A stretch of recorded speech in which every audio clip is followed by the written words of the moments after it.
Welcome back, everyone, to Roll for Damage, where I take. We are live? Yep, cool. Sorry, I saw the video start playing again, and I was like, maybe I've not done the right thing. So starting again. Sorry, everyone. Welcome back to Roll for Damage, where I take this wonderful group of nerds through my homebrew world in a Rise of Tiamat adjacent campaign. We're kind of following the story, but not quite. It's like the opposite end of the story. As opposed to being the heroes, our group is very quickly becoming the villains. So we'll see how that goes. Before we get into tonight's story, look at Sloane. She doesn't realize she's a villain, but she has more blood on her hands than everyone else. I want to thank a few people. Firstly, Hero Forge, who are our sponsors for the season. Hero Forge is an... I can't take it seriously while you're like miming in the background. Sorry, Hero Forge. I'll start again. Is an online customization tool for creating miniatures. They have a ton of races, weapons, and assets to use to make your character be whatever you want it to be. I have spent way too much time where I'm meant to be planning my games, instead just building characters because it's really fun, and that part is free, so really do go check it out. It is awesome. We should have a link in the panels. Just go give it a click, and you can see what it's all about. They actually have the ability now to 3D print colored minis, which is really, really cool. Or you can decide to pay for professional painting services, which is also friggin' excellent. So, yeah, check it out. Next up, Bree. Every time we have to thank Bree because Bree is amazing. She does all the art, all the overlays, all the assets, any admin work that falls through the cracks. She's also helping with a bunch of other projects going on right now, so really, yeah, look, there's art right behind old Mike there, and pretty soon, if I get it, I'm gonna have another piece sitting behind me here, or I could just have it as my entire green screen behind us, which would be really good fun. Yeah, so thank you very much, Bree, for all your work. Really appreciate it. And lastly, to Siren Escape for the music you will hear throughout the episode. We are using their online player so everyone can hear it and the stream can hear what's going on. So, can I get just a brief intro from each of you, starting with far side, we'll go with Sloane. Hello everybody, happy Friday or Saturday, depending on where you are. I'm Shannon. I will be playing our party barbarian this evening, our lovely Sloane who likes sweets and who likes to hit things, and definitely is not a villain. Definitely. Not at all. She's too sweet. She's too sweet to be a villain. I don't know what that face is, but no. You can find me at Paradise RPG. That is my nerd home. And I'm on all social media as sroby20 at sroby25. Yeah, said that right. Cool. Yeah, that's me. All right. Next up, we have Leaf. Hello, my name's Mike Farty. I play Soaring Leaf on the Wind, or Leaf to his friends, and Catman to the people who are trying to kill him or feed him kibble. I am the DM for Wonders and Blunders, which is a 5e sort of horror comedy D&D podcast. This is our little monster family behind me. You should check us out. We're on all social media at Wonder and Blunder, and you can get us wherever you get your podcast. Next along is Auric. Hey everybody, my name is Sean. You can find me on all social media at Odo_Sean. I am the Dungeon Master for Paradise RPG with Shannon. We stream our actual play every Monday at 7 p.m. Eastern Standard Time, and we have a whole bunch of other programming that's really exciting. So go check us out. And I play Auric, the Star Elf Chronomancer, who's constantly distracted. Or destroying things. Yeah. Distracted with destroying things. Distracted with destruction. Lastly, we have Saros Starweaver. Hello, I am Saros Starweaver. My name is Kieran, or AgentNumberOne. I am a Twitch streamer where I stream strategy games on Monday, Wednesday, Fridays, and YouTube as well. Yeah, I'm also part of the Wonders and Blunders crew, where I play a giant lizard folk barbarian and do the sound effects and music. Barbarians are the best. They are the best class. If you've never played a barbarian, you really should. They just do whatever they want and charge right in without thinking. It's the funnest way to play D&D in the world. Here I play grumpy old mage slaying Saros, who has been stabbed like 1,000,000 times, maybe 1.5 million at this point. I'm not quite sure. It's a lot. Yeah. It's looking grim for old Saros. So, when we left off, Saros was leaking his life out to the floor of the rooms you've been locked in after coming to Etralogne. So, Shannon, could you please tell me how the party got to this point? I told you. But fine, yes. I have notes. First note, literally my first note says, it's a 7-day journey to Echelon. That's the first thing I wrote down. Raphael talks to the party and explains that we are criminals and will be taken to Echelon and given to the highest bidder, but we do get to pick what house we want to go with. So he told us to pay attention to that when we got there. We had some really great character moments. Auric and Saros had a talk. I didn't finish writing that note, so I don't remember what it was about. Anybody can jump in. Probably magic. Probably Definitely magic. Definitely magic. When in doubt, it's about magic. Auric and Sloan had a talk. Sloan asked him if we were bad people, and we had a little back and forth about that. Moral relativism. Yeah. Along the way, there are some visions and nightmares that several of us see. Auric sees his daughter, and she is being carried up a mountain by the furry creatures that we had fought with Enora, or they looked like those types of furry creatures that we had fought with Enora. Sloan has more nightmares, just more of all the blood that everybody keeps talking about. She's covered in it. The spider people attacked the caravan on the 5th night, and then we find out that there's always at least one of them watching from somewhere, just kind of keeping an eye on the caravan. Also, throughout that journey, we were allowed to get out of the cart and exercise and eat and all that stuff. What? It's true! That's what happened! Oh no, sorry, I was laughing about what Kieran's notes are. Chat. Okay, Yeah, sorry. I'm just really impressed by your note taking and how much detail you have about people's dreams and everything else. She's I'm a like, very oh, good no. note taker. Yeah, she apparently I don't hates wanna miss taking notes, anything. and she doesn't do recaps very well and all this crap. And then she's like, Don't. "Here is the exact story last week." I've So gotten yelled I at think- for not taking notes, so now I just overly take Okay, notes. so I think we can all agree from now on, Shannon is our recap master. No, Okay. Yep, no, cool. I don't got 2 know. notes. Do I get a third No. from Auric? Yep, cool. No, Shannon, no. and I'm gonna assume that Wystle agrees because she's not here and I can do that. Continue. So we arrive in Echelon.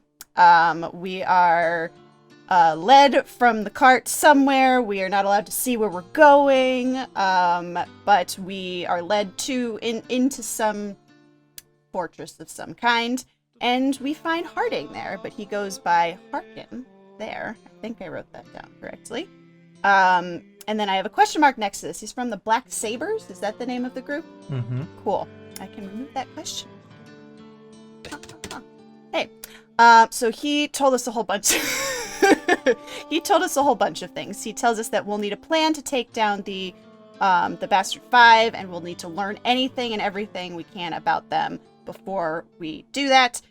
He has heard of Madness, and the Sabers think he was some sort of Titan. I have a blank Titan. I didn't catch the word before Titan, but I have Titan. He's also heard of another one of the Bastard Five, but doesn't know its name. And he's heard of one that's like a construct, and came out of a hospital, and 125 people were cut to pieces. So, yeah, not some great stuff. He also knows that Sam is the leader, and presumed to be the weakest of them all, and uses the others as shields, but he is a skilled knife fighter.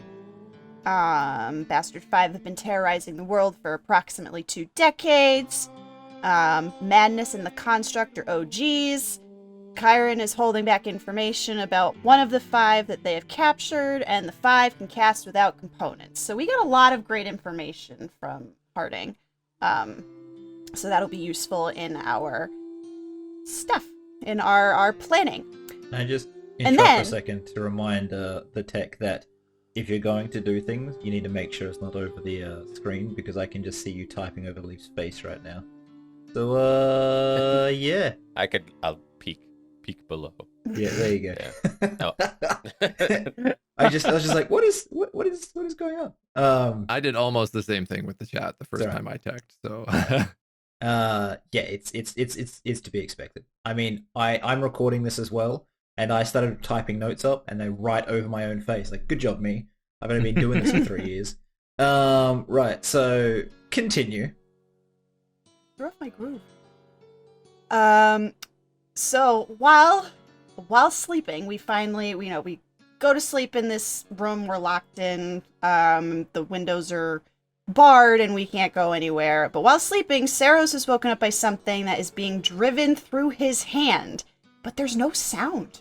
There is a faceless creature hanging in front of the window that had bent the bars that were on the window, and a blade with a drop of blood sinks into his chest, and I have in all capitals, it cuts him up.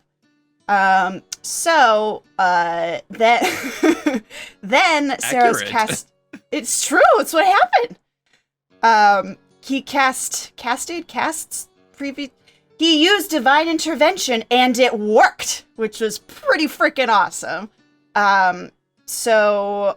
His goddess stepped in and helped him not die in that moment.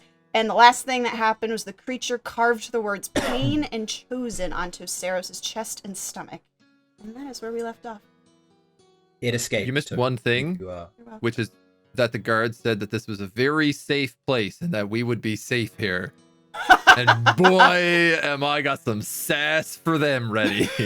Yes. Okay, let me All the just sass. remind everyone that you had like a 3-inch thick steel window shutter, and that was just bent aside to allow it to get in. And then when it left, it just once again bent it aside, stepped out, and then you kind of watch its fingers imprint in it and twist, and it just ripped the whole thing so it couldn't be opened again. And everyone was Not like, very safe. there was a lot of, like, after the session, you guys were like, there's a lot of scary stuff. That was possibly the worst, though. That one-handed, it just kind of tore the metal. I could hear the sound. I could hear it in my brain. Yeah. Yeah. So, yeah. It did escape, did leave. We'll start from there. Hearing the screams of Saros, the guards quickly come rushing into the room. There's 2 enter with crossbows drawn and sort of scanning the area and aiming at each of you in turn. 2 with swords and shields. And one of them immediately runs to Ryllea and holds a blade up to her and pulls her backwards. The rest sort of look around, see that there's nothing seems to be going on except for, Saros cut to pieces.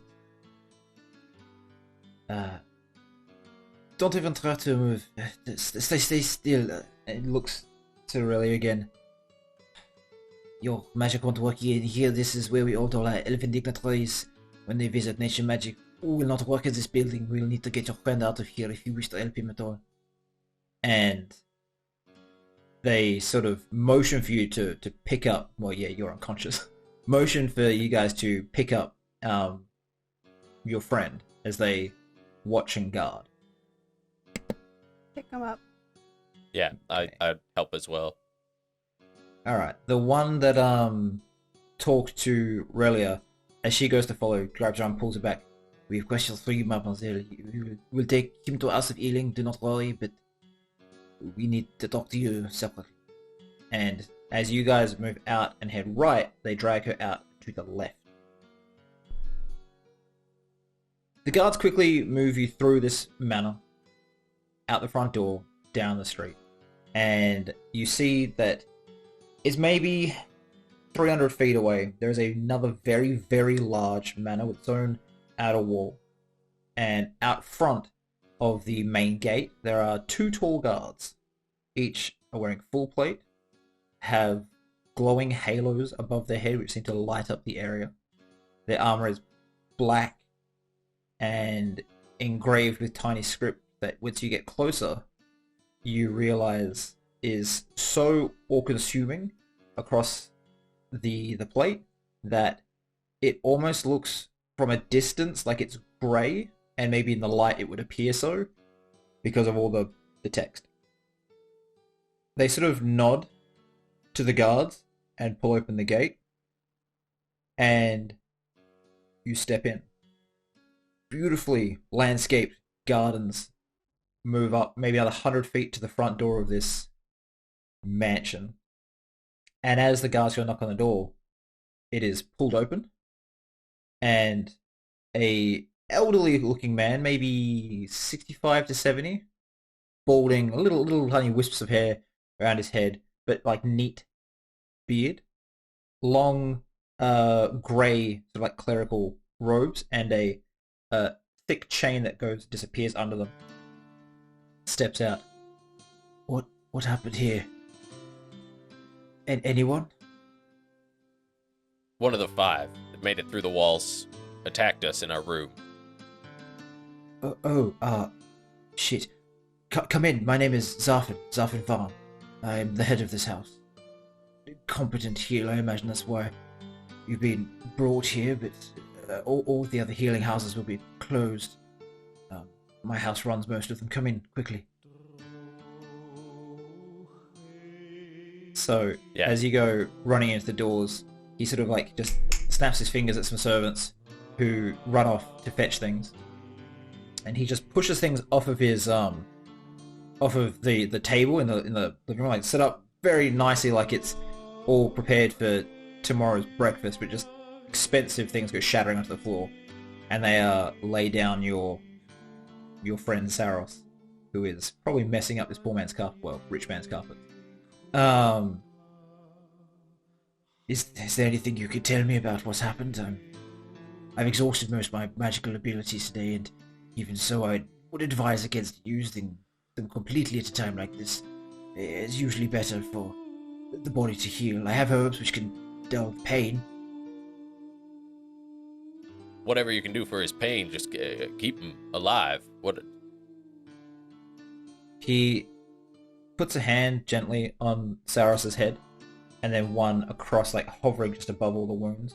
And there's just a very brief bit of light as he starts muttering. And the wounds don't seal over, but the blood flow decreases markedly, just as these, maybe like the deepest parts start closing up. Unfortunately, I've used most of my abilities today, and I don't really have much else I can give, but he should be fine. You count as stabilized at 1 hit point right now.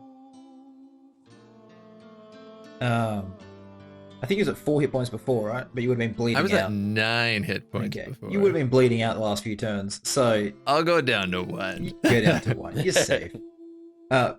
Safe. But yeah, he's stable. Bleeding is not stopped completely, it's just more of a trickle. And as the servants come out and bring him all sorts of like pastes and herbs and liquids, he starts mixing a few things together and applying them over the wounds. Like, should stop the scarring at least a little bit, and he's still going to, well, I don't think he could look much nastier than he does, but it'll help some. Really, he needs a regeneration spell, but that is costly. Does anyone want to explain more about I mean, what happened? I'm sure maybe our guards are going to cover that after trapping us in a pen with that thing. And he quickly mutters something in the like national language of Etralogne. And they go back and forth for a second. If someone wants to make a straight intelligence check to be like linguistic, see if you can. I am a linguist. Yeah, I thought you might be. Yeah, 1 second.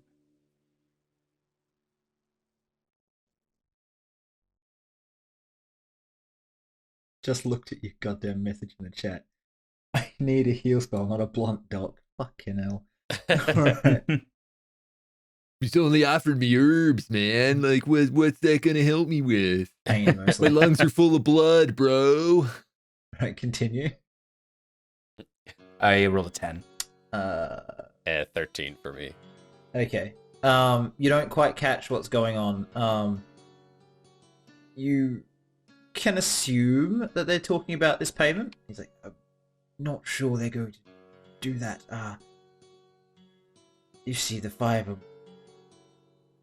kind of like a counted more as a force of nature, natural disaster. They're not going to cover the building being damaged and something coming in that could affect you like that. However, I do have a few things I can offer. If you want, you can stay here tonight. You'll be more comfortable at least. It's not, well, it should be less safe than the guard pens, but you know, if it got in there, it'll get in here if it really wants you. And while maybe it is against the spirit of what is to come, I would ask you to listen to my proposition while my servants provide more salves for your friend. We can move him to a bed if that helps, if he's more comfortable. He's probably going to be out for at least a few hours, and he's going to need maybe 7 days of healing, just naturally, to come out of this better. He'll be up and moving in a couple, though. Is anyone okay with all of that? Keep him as comfortable as you can. Okay. He sort of like looks at the guards, says something very quickly, in that other language, and they pick him up and start ferrying him off to a bedroom. Like, he's just going to be down the hall, upper flight of stairs, 2 doors on the left, where you'll find him. He should be fine, but you can visit him whenever you wish. So, my proposition to you is this: we are one of the larger houses. The land we hold here is small in comparison to the larger swaths we hold north of the mountains. The Varna, a deeply religious house. We worship the Divine Emperor and the Bloody Hand, and the paired gods, and even the Lady of Ravens. When our militia is taken into account, our forces that we can call on number almost 50,000. But our neighbors are very covetous of what is ours, and they do their best to undermine us as often as they can. They send raiding teams and burn crops and occasionally set fire to villages, which is obviously not good for the villagers or our income. So, what I'm offering is during the assembly of houses, I think there's only 4 or 5 attending. I will start the bid at 20,000 gold pieces for your services. You'll have to hunt the 5, but you will get, I believe you're going to get 15,000 gold pieces out of that. But I have a personal mission for you. If you are willing to hear me out on it. How many of those angel guys you got outside? Our legion, there's about 2,000. You got any of them looking around the city right now? There is a magic blender that is pretty set on tearing a bunch of people to shreds. Well, Someone's looking in on that, right? Before we hear your proposition and your sales pitch. Of course, the guards would be looking, and I can attach some of my household to them. But we have most of our legion is north, guarding over the mountains, and then making sure the incursions from Jotunheim are kept under wraps.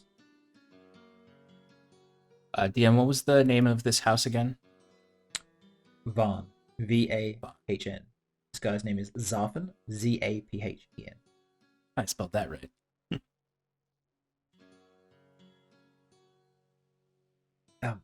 Yes, Well, then go ahead. Let's hear the pitch.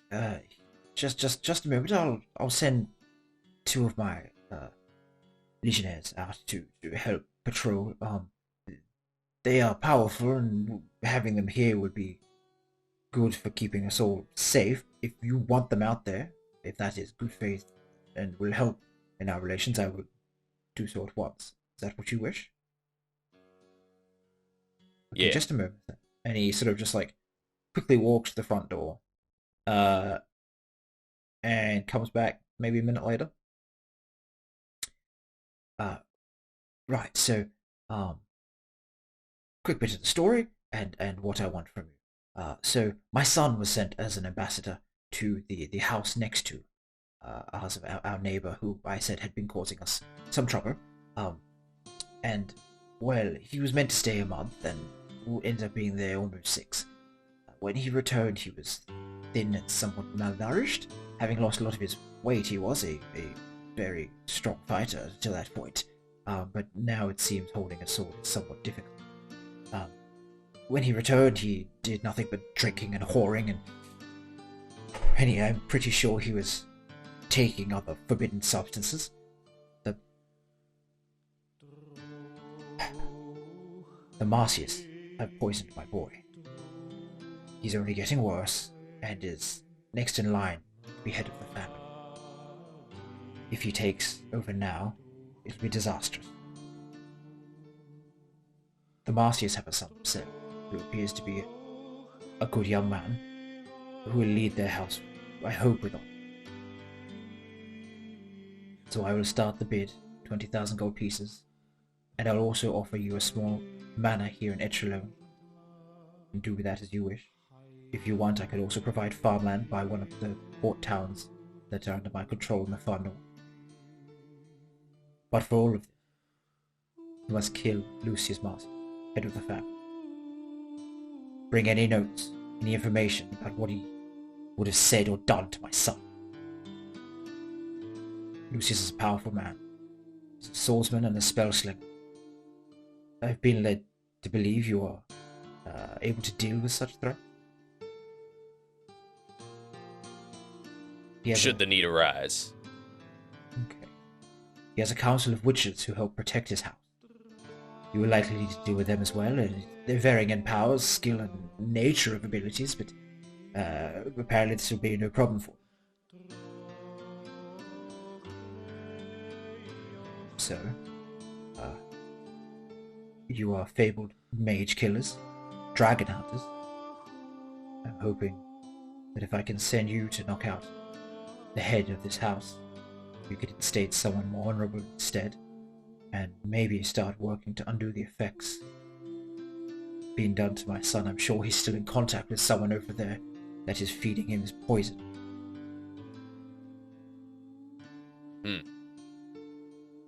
Well, a very intriguing offer. Of course, we won't say anything until we've heard some of the others. Is there anything I could say or do to help you be persuaded to my cause before the meeting is held?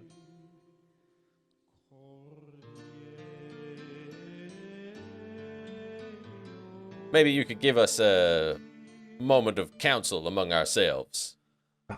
Perhaps we could determine something like that. Sure. I've got a few things in mind, especially since you're mentioning mage slayers, and ours happens to be dying from 1,000 cuts right now. Perhaps some of that, some of those expensive bills could be tossed on that pile as well. While I do recommend he takes time to naturally heal, there can be serious negative mental and psychological repercussions to those who are constantly healed, never gaining a chance to rest or relax, and deal with the nature of their trauma. If you wish it and it will help, perhaps I could remove all damage done in this attack last night. I would need to wait till morning, and maybe you should all rest and have your meeting at breakfast with your friend. It will obviously not take him 7 full days to heal if you choose that, but it is completely up to you. Well, we'll wait till he wakes up to make the final decision on that, and I think it would be best if we talked about exactly what it is we're looking for. Consider us they put the bags over our heads, and they did take it off when we got into there. But I still feel a little black bagged myself right now. Okay. Sure. I will set a guard at the stairs. For you are technically meant to be prisoners, but you will have the run of the wing. There's a small kitchen. I can have servants fill it with food if you wish. If this will help at all, you can have that. You can stay the night. You can wait until your friend wakes up. Without any magical intervention, it could be a day or so. He is very injured. Yeah, well, he's a real tough son of a bitch as well, so... Yeah, well, I imagine you have to be. There's metal in his arm? Yeah, you should have seen the thing that took all his skin off. I mean, he was up and dandy 10 seconds after that happened, so this won't set him back too hard. That's probably a lot of the injuries that were already there. That can't be healthy. Is anyone giving him any sort of counseling or anything? Look, it's not my place. But I am a healer by trade, so I just feel like you're all walking a knife's edge between what could be a healthy life and oblivion. I think we're standing on that knife's tip, and the oblivion is all around us. Well, hopefully I can provide some solace, stability, and safety. Get your night's rest. Ask the guard. They don't talk a whole lot, but request an audience with me. I will be there within the hour. Will this work for you? It would for me, yeah. Yes. If there's anything you need at all, I have a variety of experts that can help with different things. We have libraries, we have martial trainers. We're not really arcanists ourselves, mostly holy magic. But anything at all you feel you need, ask, and I can try my best to get it provided. The guards might prove a hindrance, but being the second largest house has its privilege. Well, then maybe one more thing before you go. Okay. Our friend who was with us, I feel mighty guilty that we accidentally got her involved in this. She's been dragged off to some terrible corner room for questioning. I don't know if you have any sway in the facts that maybe she could keep all of her fingers until maybe we see her next. Your friend, the elf. Yes. Well, our house doesn't have much of a relation with them. We've heard the stories, of course, that they're brutal savages which kill humans on sight. Not always much friendlier to other species, but I can have a word. I have allies in the Umber Heart which are on good terms with the elves, and possibly could get her released, but they're still going to want to question her since there have been attacks recently. And unfortunately, people are pushing for trade routes through the Elven Heartland, which will be difficult to police if we can't get the elves subjugated in some way. So I will do my best, but she will still be held for questioning. I can make sure physically she's not brought to any harm, if that is what you want. Yeah, questions I'm sure she can deal with. Okay. In that case, go get your rest, and I'll make sure you have fruit, bread, and meat brought to you in the morning. Good night. Thank you kindly. And he sort of snaps to a couple of servants and sort of points out at the large amounts of blood all over his carpets and wood floors. And the servants go fetch things to clean as you are taken upstairs by one of these massive knights in full plate that just kind of step behind you and puts one hand sort of gently on Sloane's back and starts ushering you forward. It's gentle, but if you lean back into it, you'd still just slide across the floor, Sloan. He is very, very strong. I'm also very, very strong. Do you want to fight this? No. I didn't think so. Right. So, where did my found there? Okay. So, all the dice rolled at once. Okay. So, you ushered upstairs. Then, second room of the left, as you walk past, you can see people still working on Saros. They're stitching his cuts closed. And the server that's doing it is just like elbow deep in blood. Has like a streak on his face where he's obviously like wiped his face at some point. And there's just like a bucket filled with bandages. And as you walk past, the door is open. If you look in, they'll smile and nod at you. And you each stop in front of your room, and the guard will tap you on the shoulder and point to a room, then the next one, so you each have your own individual room. At the end of the hallway is the kitchen, and then the entire right side of this wing is two things. There's a gymnasium, which can be turned into like a ballroom sort of thing if you were to have that sort of thing. And there's like a dining, living, lounge area with chairs, some books, like a small library, and then also like 2 long tables, each with 12 seats. So you can fit 24 people in here comfortably, along with people sitting in the library chairs.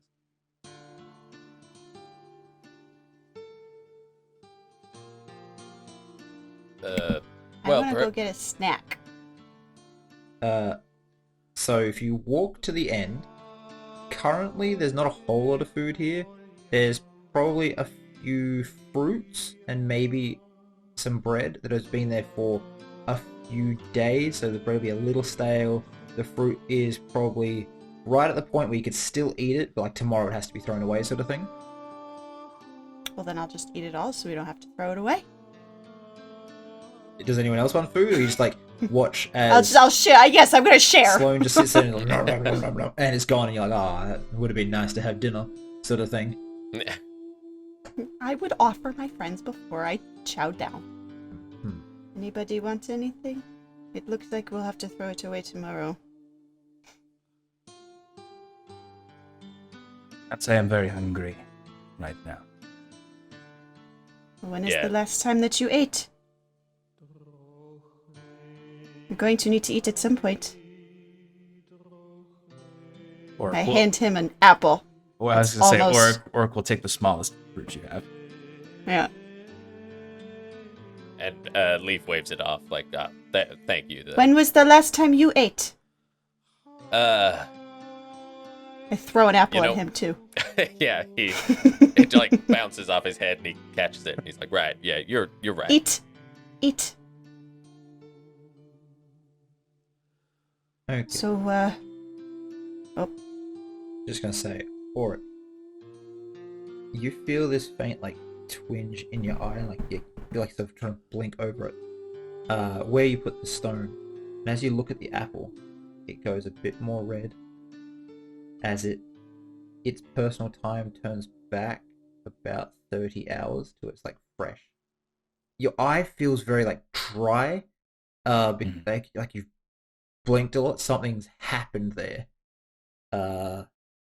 Anyone else that wants to make a perception check at disadvantage might notice this, because it's just him freaking out a little bit with his face, but the apple is what's actually changed here. Is that double ones? Whoa. It sure is. So that was yikes. She's eating the bread with her eyes. She's like, as all of you guys are eating apples, she's like broken open this crusty loaf, like eating the inside, not seeing past it. She pulls it away, she's like crumbs all over her face, like in your eyelashes and stuff. Okay, no one else notices anything, and Saros is not even there. So, you have a form of mending or healing word you can now use, which you had been trying to work on before to get healing word to be a Dunamantic thing. Consider that the first bonus after you made an offering to something and ripped out your own eye. It is You now can do that without the Arcana check. Okay. Has to be something small, so small wounds or small objects. You can't mending a sword; it's too big for the area. But you could probably mend, say, a I don't know, some small broke, maybe a watch or clock or something small. You could probably do. Yeah. Okay. Okay. So, you were about to say something before, Sloan, before I so rudely interrupted you. So rude. Now, as you know, she's shoving food in her face. So, are we going to take this offer, or are we going? What are we going to do? I feel like we're all falling apart. Yeah. I mean, seems like this would be a nice ally to have, but feels like a far way to fall to sell ourselves off for killing some noble's kid. I don't want to kill on purpose. Well, it is a rich offering. But I suppose we should see what the other houses have to offer. And I believe we'll be killing the father, not the son. Yes, but still, it's somebody that we have no quarrel with them. True, but this may be the better of evils once we've heard the other house's offerings. That is true. Wouldn't it be bad to have a house of healing to return to? Well, I don't want to be the one to do it, then.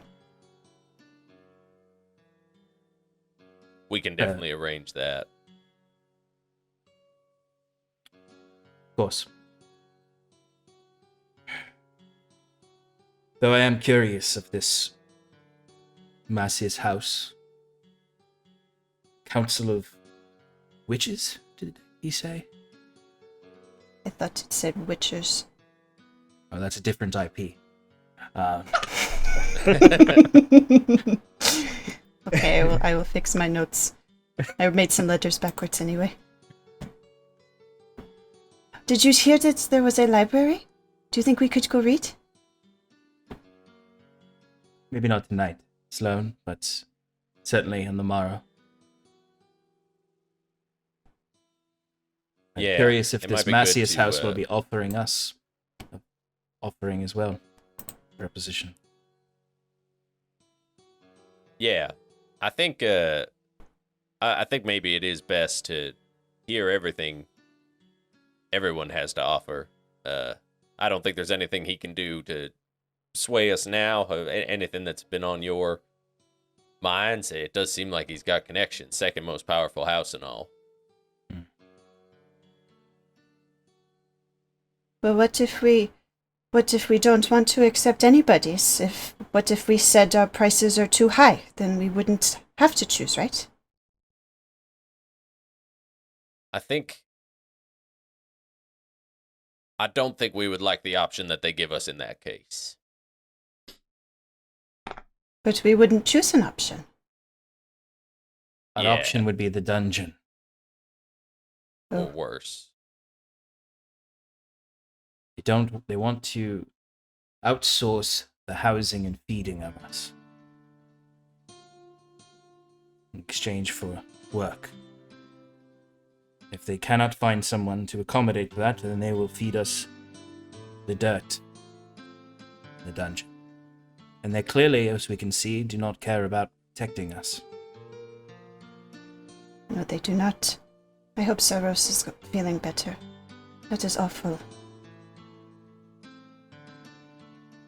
Auric, in your experience with the 5, do those words mean anything to you? The ones carved into them? do those words? Would Is you there like more to make information yourself a there? history check? Yes, I would like to make myself a history check. Because I do have some things that I can guess upon, but I want to see if I know more. I just like, do I know things about this? So it's the best thing as a DM to hear your player be like, DM, can I have a biscuit? could you throw me just a crumb? Yeah. If I roll the shiny rock, will you give me the lore? I got a 16. 16. Ooh. Right. So, you know that there's always 5, and that they recruit. And they tend to try to recruit things or people that represent the nature of the one doing the choosing. Mhm. So, the man named Payne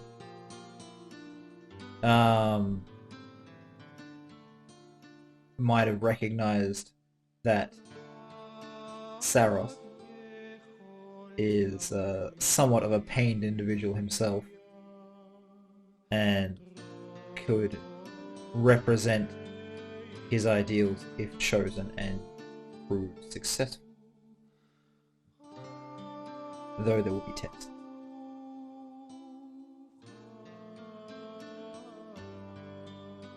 Yes, well, I've only had minimal interactions with those who have seen them and experienced their destruction, but from what I have learned in my time traveling and meeting other scholars, they do recruit. The words pain and chosen, I think, might represent that they are trying to recruit Saros, and pain, much like the one I heard of, madness, must be one of these concepts that they thrive towards. The madness stripped the sanity from so many in the places I saw, and represented that concept, and I think pain represents that as well. And we all know Saros is not a flower in the park. He has seen a lot and felt a lot, and he's... They believe this pain must believe that Saros can embody that very same concept. But they Like test a these- replacement? I suppose there's only 5 of them at any time. I don't believe they want to change their branding to the Bastard 6, so replacement perhaps. Well, we'll just have to watch more carefully then. But when you think of a replacement, you think that entity must be no more and they're replacing them, but obviously this pain is very much alive and strong. Yeah. So, unless... No. Must be that they have chosen Saros. This creature will test him greatly. I do not believe it is the last we'll see of pain, even before we are forced to confront them. Well, next time we'll be ready. Get Saros back on his feet. Recruiting. I wonder... Ugh, he's not gonna like this idea. No. Boy, recruiting makes me think that might be a way we could meet that Sam character. This is true. In the long run, the recruitment process of the 5 might prove an access point. So to let them take Saros, that doesn't seem like a good idea. We don't want that. Can I get all of you to make a perception check, please? Sure. Not you, Saros. You're sleepy. Straight roll? Yeah, straight roll. Just I'm rolling having sixes sweet, all night. pleasant dreams. A 21. Yeah. Wakes up to the Nice. With all the drugs. 21. Oops. I don't know why that rolled differently, but you can pick whichever one you want for that. You're sitting there and what's your passive perception there? Who rolled high? Leaf. My passive is that must be 10 plus 3, 13. Okay. So you hadn't noticed it before, but you kind of notice it as you guys are talking and like really paying attention to the conversation. There's just this moment where it goes from nothing to there's just dripping from the next room over. You can just hear the steady, thick drops of blood where there wasn't a minute ago.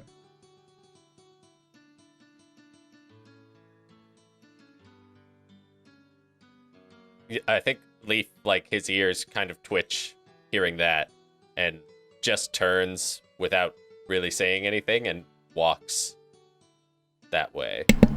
I imagine What is Auric it? has been continuously talking through this whole time and then looks over. You, What is it, Steve?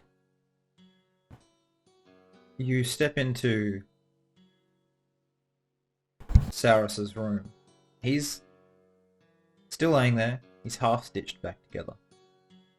The two servants attending him, one is just gone. And the other one has been not cut, but torn in half. And you can see crush marks on one shoulder and one hip, where it's just been ripped and dropped. I knew it. There's a very neat written note on the bedside table. To Saros, you are cordially invited to our first event. Upon reaching full health, you will have 3 days. If you are alive at the end, test 1 will be concluded. Sincerely yours, Sam.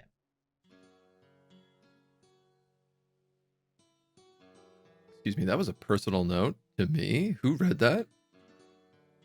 Leaf, immediately. Yeah.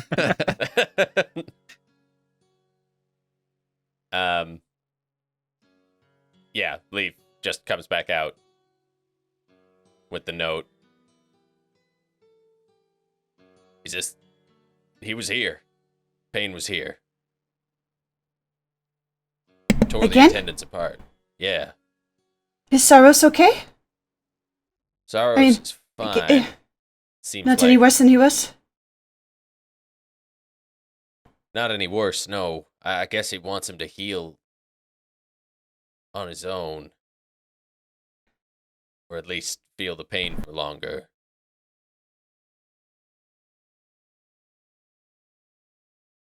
Suppose the pain will come back if we fully heal Saros, to ensure he feels that full recovery. And I'll slide the letter onto the table.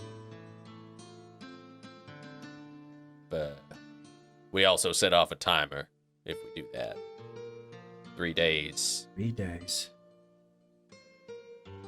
You're alive at the end.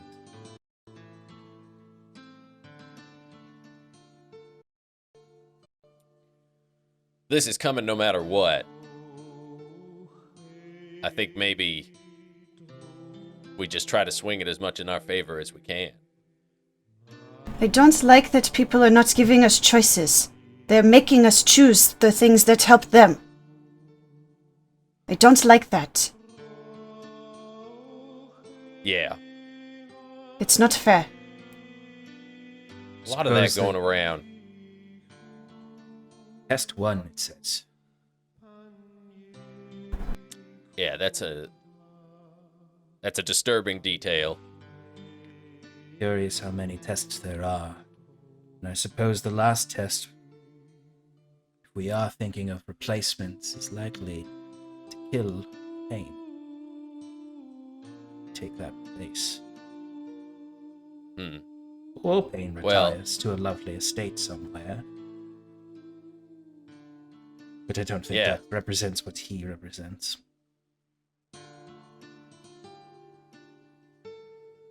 I also don't like these situations of not being a given choice, but maybe we can use the ones using us.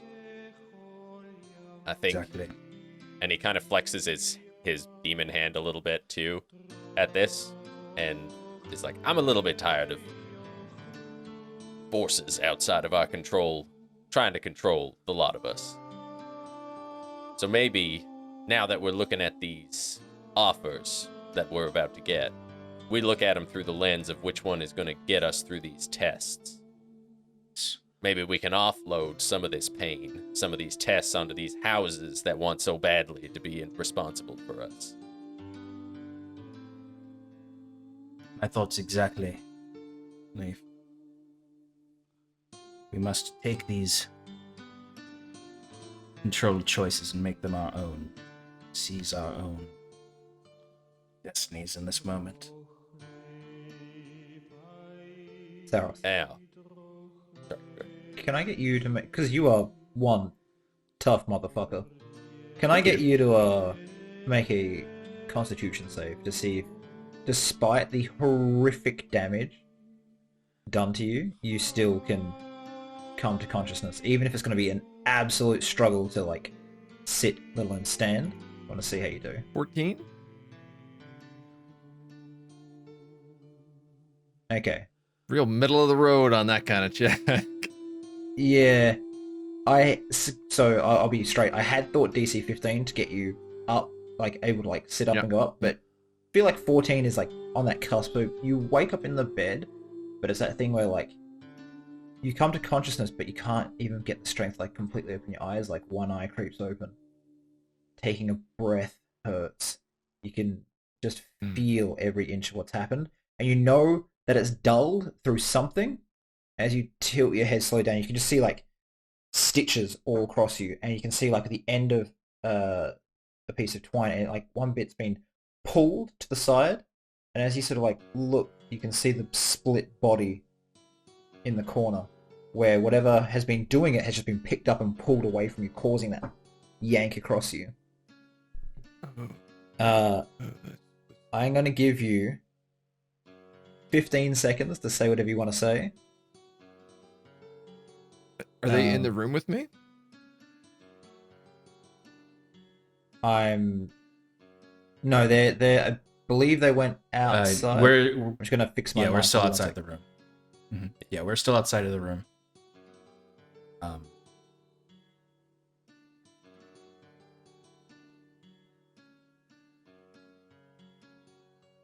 yeah, in the kitchen, I think. I have returned. Hopefully you can all hear me just fine. Is the crackle gone? It's still there a little bit. I hate my mic sometimes. Brand new mic. Still fucks up. I'll do it again once you guys are all talking. But you can hear murmured voices from, like, a room over somewhere. And I have 15 seconds of consciousness. Is that you Pretty much said? just be like, oh god, guys, like, you know.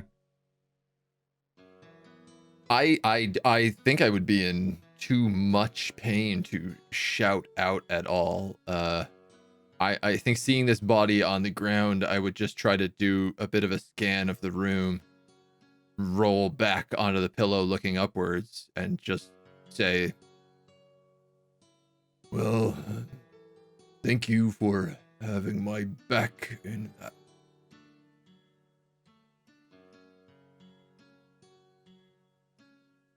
Okay.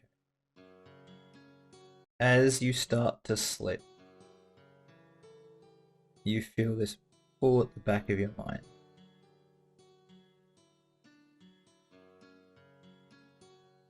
This almost hunger, and the orb rises up, floating above you, and just pulses darkly a couple times,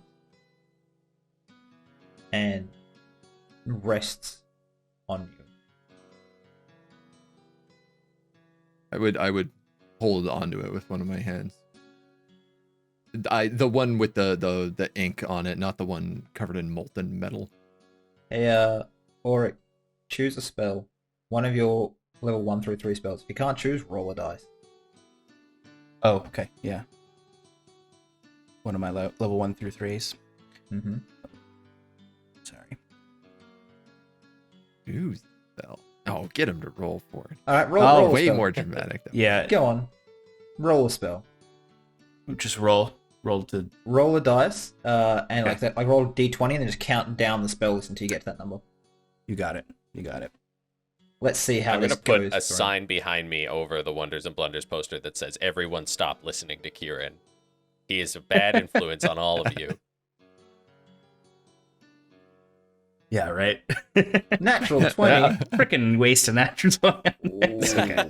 Ooh. Let me count it. Okay. Keep him in the 1 through 3 list. So everybody, well, wait for him to 20 should count. be a good one. Thanks again. Hero Warding for wind. sponsoring. Warding Warding wind. has been permanently lost as his orb has eaten the ink from his arm. And with it, It's not really a useful spell. Don't worry about it. Very, very limited. wait, I'm just gonna get a battalion of archers to fire at you soon. Yeah. Damn that orb. I picked it up to avoid the noxious fumes of the dragon in our last season. Yes, you have that spell, and as you're holding it and look down at it, you see the ink on your arm flow into the orb and around it and stop. And you feel some of the wounds on your chest close, and you just get this feeling just more. I want more. And it just keeps pulsing.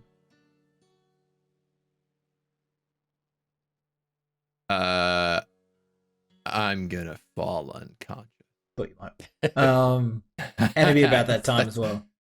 Yeah, I think it would be like I would let go of the orb, probably like dead in the center of my chest, and the arm would just like fall to the side. Yeah. I assume that would also be pretty draining feeling on my own end. Yeah. Auric, since you're still sort of linked to these things, yeah, you pretty much lose all knowledge of Warding Wind. Like, you can't quite remember how it all goes together. You have to find a way to relearn it if you wish to learn it again. Okay. Sorry about that. Anyways, I should have counted upwards. So it was a level 1 spell. Except those are more useful. So, back in the kitchen, or the living room, wherever you happen to be, you were talking about what to do.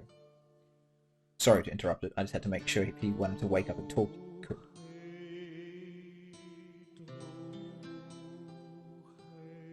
But I suppose we should have let them.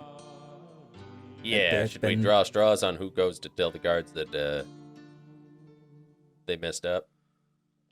Again? You always have a way with words. Leaf. Yeah. I'd say the look on their face is gonna be, oh, those poor people. Okay. And very tired. Like his feet not fully leaving the ground at this point, kind of dragging his feet, gonna make his way out to find a guard. Leaf, hold up just a few moments. Just give me some time in there before the guards come. Oric's not going to do anything crazy. I just want... Oric is very, very intrigued by everything. So he's going to go in there and he's literally just going to take out his notebook and start doing the, like, literal scientist sketches of what's happened, the damage done. He's just taking notes of what has been done to these bodies. Make a investigation or survival check, your choice. Okay.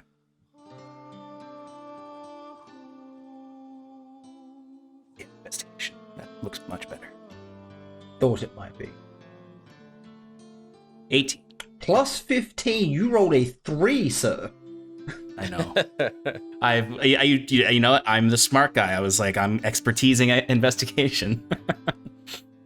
As you get in there, you start drawing, like, you, and I believe you got levels in Bard as well, so I'm gonna say you actually sketch out a good portion of the room, and you start, like, looking and investigating a bit, and you realize that the window hasn't been touched. Nothing broken. There's no tracks through the blood. There's no... And something to this with crushing force. There's no cuts. And one of the bodies is just gone.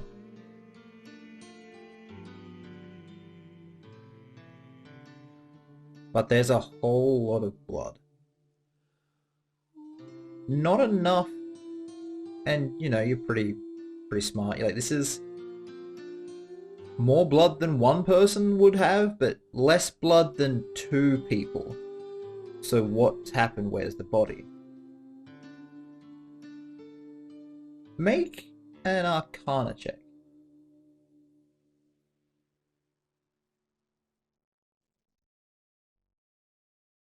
A dirty 20.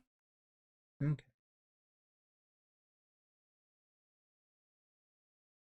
You sort of sit there and you can see the traces of magic that have moved through the room. This is one of the abilities your eye sort of gives you. You can see certain things. And when you're like focusing, you can sort of... Usually it's just this slight blur of color over things every now and again. It's too hard to take in. Now you're concentrating on it, you're kind of like, okay. You can see the point where something was displaced out of time and space to be moved to this area. There's a small crack in the floor as something heavy hit the floorboards. It then managed to cross the room without one of the servants noticing and rip one in half, and then do something with the body of the other without leaving a track on the floor, and then left. You move to the window and you look outside, and you're sort of in a corner of the building, and you can see up the wall stab marks. But nothing came inside the building from the outside. I see. I'm going total 100% True Detective with Auric this season. Okay, so... Okay. Is that everything that I would notice? That's everything you notice. Alright, once I've kind of finished looking out the window, finished sketching everything, I would pause only for a moment and stare for a long time at... just for a moment, but a long time. That's what I just said. That's a very Auric phrase, I think. Yeah. I guess that's true, yeah. I would just be staring at the orb on Saros' chest. And his arm. Okay, make it just a real quick perception check for me as you like look at the arm and be like, motherfucker. Yeah, it starts off. It very much starts off as a motherfucker moment, looking at it, and then it's sort of contemplative. Just natural 20. One of your spells is gone. The orb has eaten it. You realize this immediately, and you start feeling a vibration in your eye socket, which would not be comfortable. And you start seeing the orb in his chest just vibrating a little bit slow towards you, and you realize that magnetization has started, and you might not want to be too close for too much longer unless you want a ball to the face. Yeah, as soon as I see that, Auric would, well, one, he would be kind of, if you're still out there, Leaf, he would just come out and be like rubbing his eye. You all right? What happened? It's fine. It's fine. You can get the guards now, but it looks as though the pain must have done something with the body of one of the surgeons. Taken it with him, or consumed it in some way. It looks as though he had used magic to displace into the space. I presume he was watching through the window, teleported inside, murdered them all, and left a message. Teleported out. But no track marks. There were stab marks in the walls outside.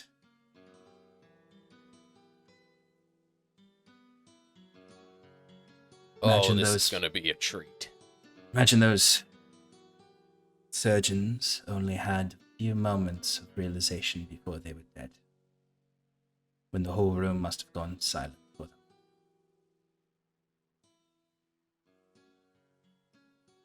them. I'll take it. Smallest amount of comfort.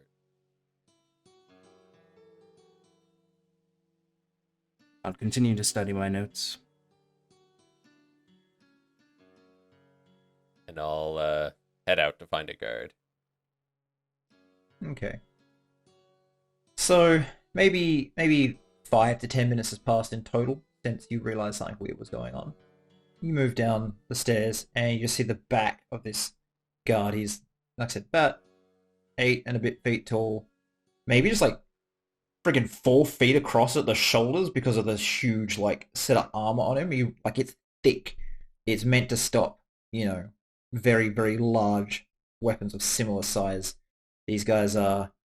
This nation's been fighting demons and devils for a long time, and as such have made soldiers and weapons and armor to do it effectively. Do you see him? What would you like to do? Hey. He sort of turns slowly towards you, just the helm, like no expression, you can't even see the eyes inside it. Turns over its shoulder. Pain tore all your healers apart. Got inside.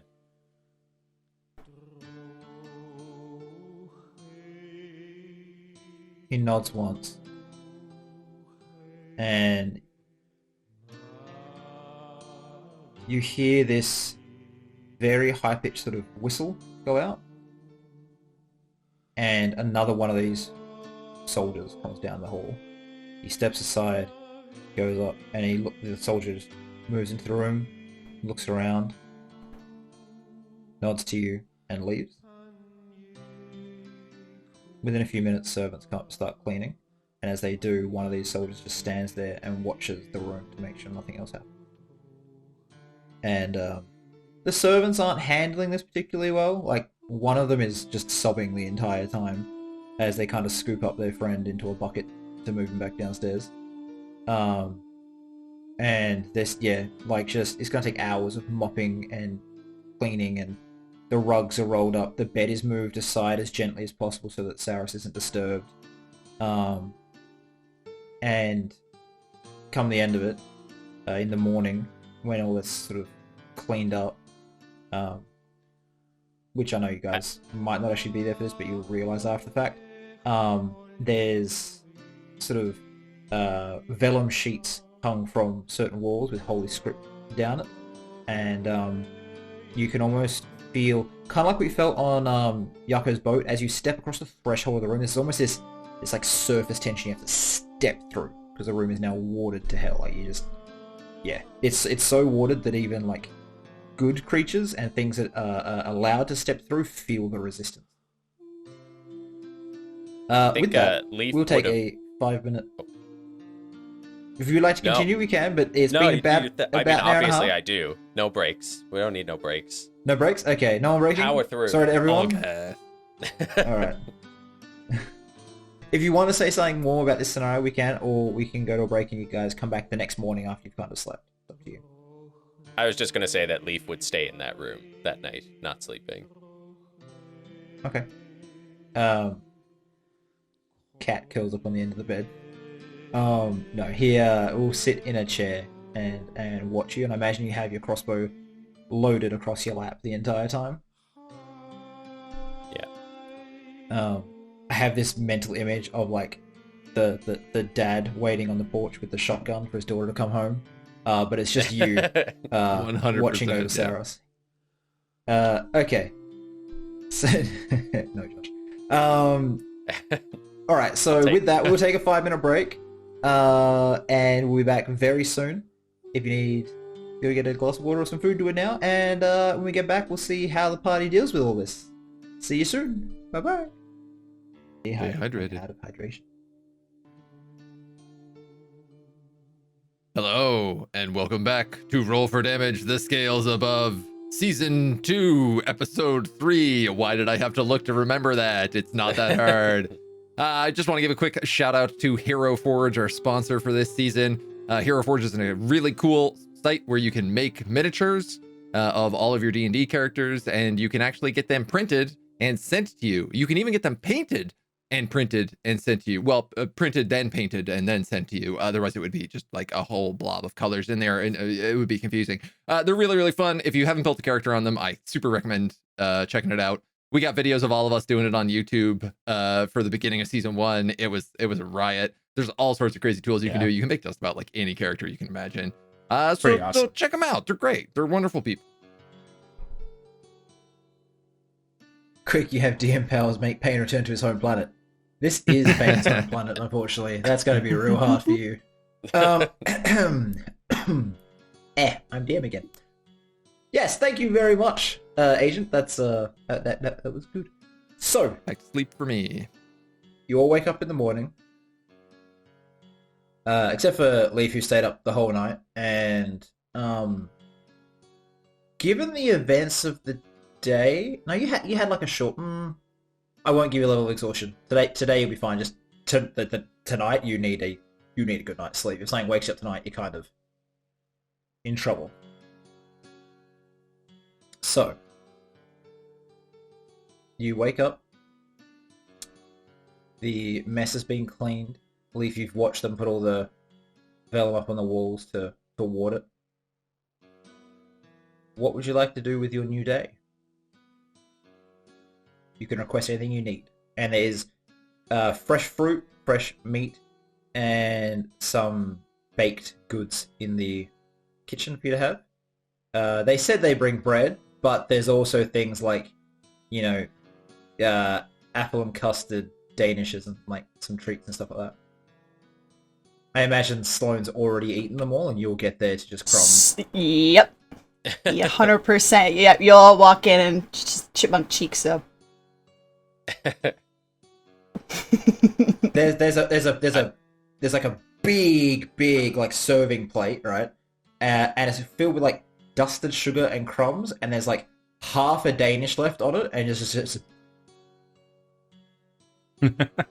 that was like blueberry muffins, white chocolate raspberry muffins, Danishes, all that sort of stuff. Chocolate chip muffins?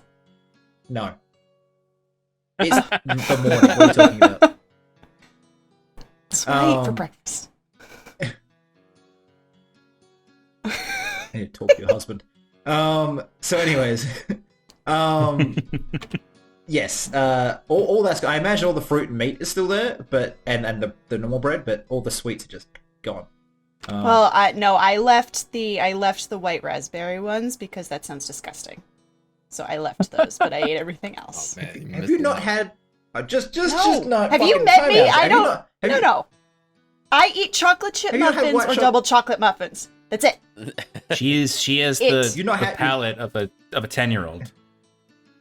Okay. 5-year-old on Sundays. White chocolate raspberry muffins are What? amazing. Blah. No chocolate, but they do have white chocolate in the morning. Don't eat those. I don't know if I can be friends with Shannon anymore. This is yeah. Shelby's on the same page. Okay, Yep, sorry. Well, sorry. I'm no, a picky no, just- eater. Sloane chokes and dies. All I wanted We'll was some continue. damn chocolate chip muffins. You have the power. They've been Anyway. erased from this world's existence. I'm sorry. Okay, so continuing on, I'm sorry, chat, we're idiots. Continuing on, you've eaten all the sweets and sweet pastries. Bar the ones you kind of took a bite and was like, bleh, too much fruit. And then the rest of you can come in and see her looking, I was going to say guilty, but probably not. Yeah. What would you like to do? Just going to sit there and have breakfast and have a chat? Or are you going to kind of all try to organize? Because he said if you go to the guard, you can pretty much get anything you want, if they can provide it, brought to you. And you have, a few days in this wing to kill. Just to clarify, I'm Leaf still actually- in bed wounded, yes? You'll be Or am I awake up and and up moving? probably by 10 o'clock in the morning. Oh, okay. You'll be... You can sit up and be moved to a wheelchair. Okay. All right. That's fair. Yeah, Leaf doesn't leave the So- room in the morning. He's just sitting there. Anyone who walks past just hears him like, and that Baron I'll never forget caught him on the John. He put his face through the back of the outhouse. That one will scar the memory for quite some time. Okay. The one of the let me just roll a perception check.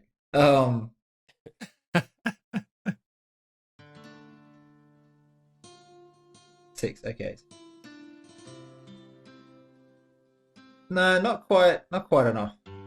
I was gonna say one of the guards would come upstairs and be like, lean in, just look at you, but nope. So nothing happens. It's just you're sitting there talking. Auric, anything you wish to do? I think Auric would find Sloane. Auric's not really looking to eat any much, but I think he would want to get everyone together to start talking. So he would acquire Sloane. I think we'd all go to Saros's room. Sloane, I think we should seriously start considering some choices to be made while we are here. And make sure that you chew and swallow so that you don't choke. And That's coming from a person who doesn't eat at all. Eat something, please. Here. I throw... I don't know, like an orange this time. I'm just imagining like a muffin. You would have eaten the muffin, but like a muffin bouncing off of Auric's head. No, I would have thrown you the white chocolate raspberry one. Eat that. It's Auric very will take an apple. good. Auric will take another apple. You need to eat more than an apple. How do you stay strong? She's Not gonna that mom you on strong, this. Sloane. I will eat more later. We That's need what to you discuss always say. things. Fine. I'm Saros still taking. We'll be I'm taking awakening like soon. meat and things and stuff. Just always have snacks. Okay. She's Sloane's going to stress make you eating eat. right now? Can I get Sloane is you 100% to- stress eating right now. Can I get you to make an intelligence check for me? Who? Sloane. Me? Oh boy. It's not gonna go well. Please tell me there's plastic fruit.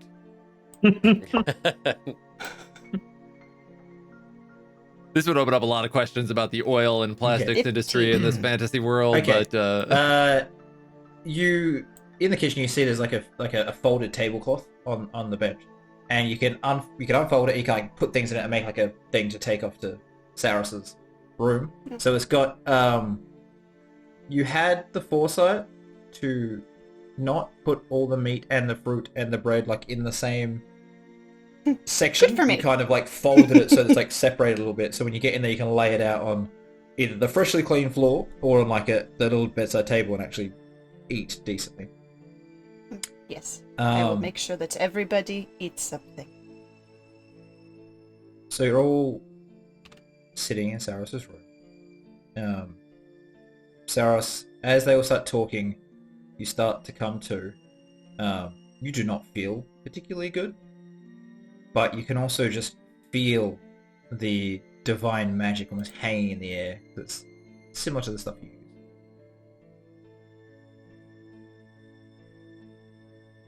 use.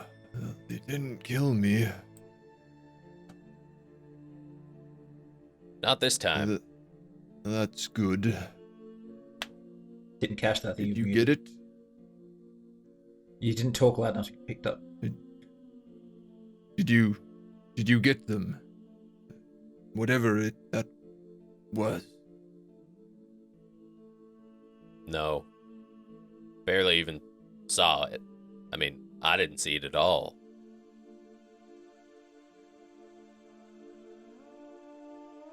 I can fathom a guess that it was one of the 5. I didn't hear it. I didn't see it until it was on top of me. And Saros just kind of like winces and holds his chest, or goes to hold his chest, and then just kind of hovers the hand over after flinching at his own touch. It has been a hell of a week. Are you hungry? They said, I do not know what state my stomach is in right now. Well, we have plenty of food.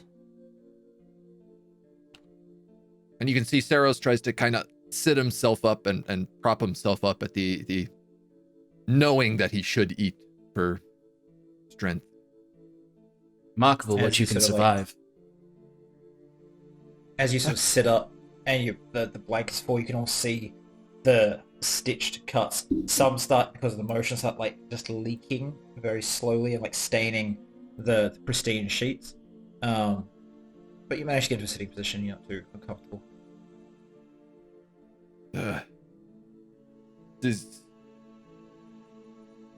They didn't do to my bones what they did to Nia, did they? Not that we can observe. But you have been marked.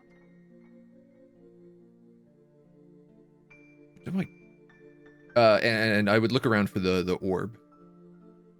By the way, Oric is far away from Saros as it can So be, in the corner. It is sitting sort of like in like next to you, sort of like where your hip is, just like on the bed. No one has touched it, and it's kind of closest to the window side, and Oric is standing in the doorway. Do they not have a healer here? Gods. And would go to like reach for the rock. they recommended that you heal naturally. And that thing, whatever it was, stopped back again to slow that process down. I am surprised it is still standing after what I did to it. What did you do to it? You were able to fight with it. The Ophelia struck it for me. With me. I hit it in a way that I didn't think it would even get back up, but I suppose it didn't slow it down. This is worrisome.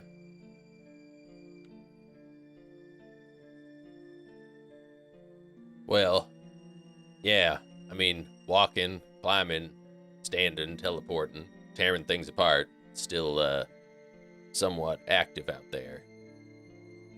And I'll hand him the note. It left a little something for you on the second visit. Saros goes to ask a question and just grabs the note, reads it, kind of turns it over a few times.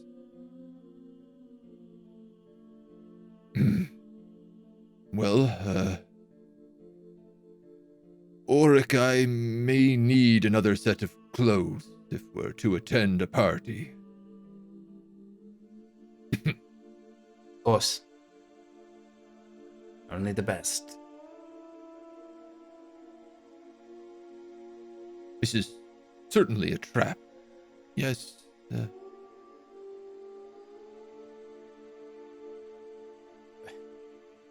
Hard to say. I mean, is it a trap if they just tell you that it's a trap? Kind of seems like it's... bit confusing why they didn't kill me in the first place. I think that is a clue towards it not being rap. They You were want being to- recruited.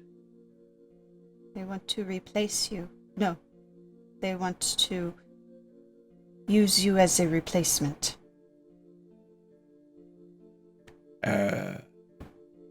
Did nobody give them a memo that we're meant to be hunting them? Well, that's another little something I wanted to bring up. Surely this is no coincidence that one of those who is supposed to be hunting them is also chosen to replace one of them. I'm quite afraid that maybe one of the thusly unidentified five might have some sort of divine powers to be watching over us.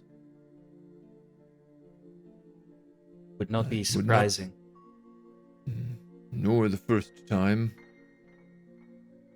We have ways of keeping an eye for that, though. They've cut us proverbially with our pants down once. I certainly don't intend to let that happen a second time.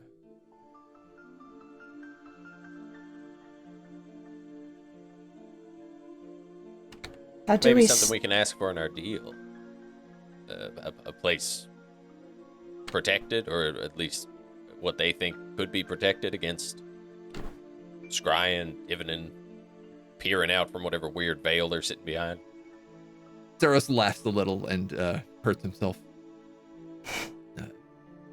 I feel this is twice now they have offered us protection and seemed to not do so well.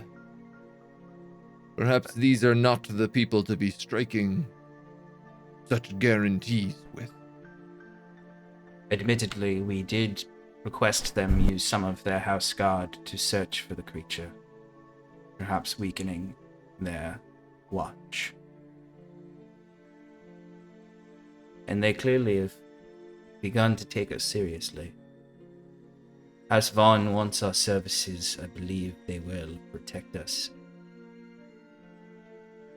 Would I recognize any of the ward scrolls on the wall? Like any, even the gods that they're invoking or the spells? They are invoking a lot of gods, actually. Okay. Even certain things that you probably shouldn't invoke, but they're taking this really seriously. You can see the gods, the paired gods, which is two lesser deities which work in concert to be the equivalent of one of the major deities. The Queen of Ravens, who is a god of stories and, to a lesser extent, death. You can see the Bloody Hand, or the god of judgment, who is a very lawful god. And you can also see requests for the Mad Prince, a god of demons, deals, and industry. You can also see 2 or 3 small things requesting aid from certain archdevils. Anything they can think of to help protect this room, they've thrown everything. It's a kitchen sink approach. Just see what sticks, since apparently this thing got in.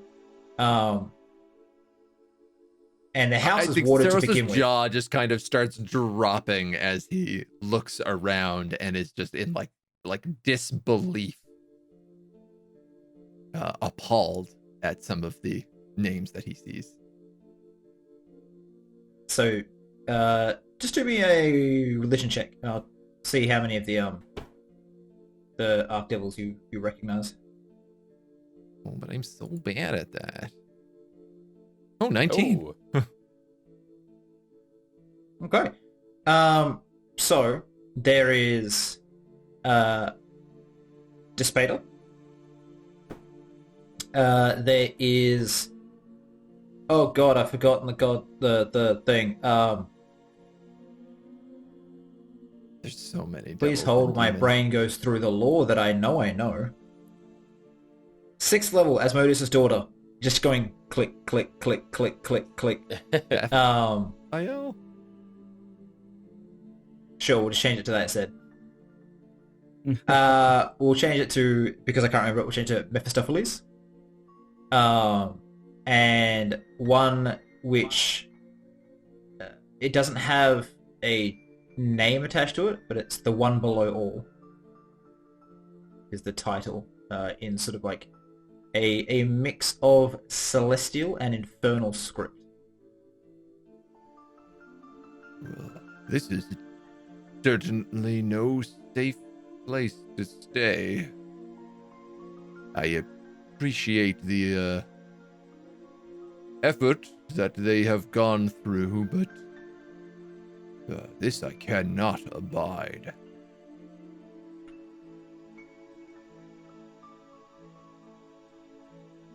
well, I suppose no matter what, after you're back on your feet, the hourglass flips. 3 days later, they're coming for you.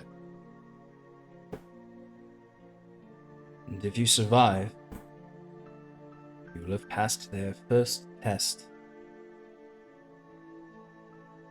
I don't like the sounds of this. First, Well, then the solution seems simple. We keep you just below full health, then they won't come. Right? Because they said full health, then they would come.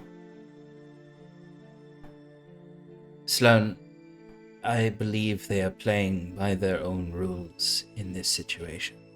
Well, then we can play by us. We make our own rule.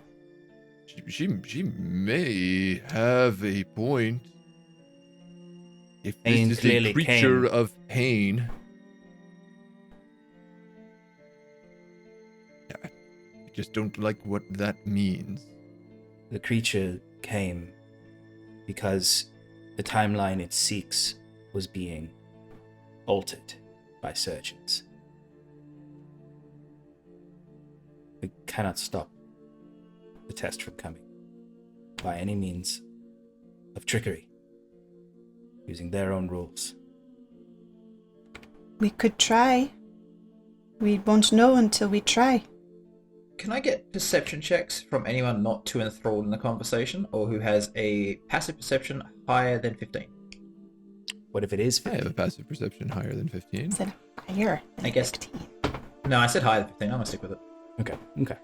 Just checking. Also, you're enthralled in the conversation. I know. 22. I just I had have a to ask. passive perception of 25 though. Like Yeah, I know. And that's the thing. Even while you're like, oh god, I hurt, you hear someone coming down the hallway. Sort of like a shuffling gait. I would put my hand up to like silence the conversation.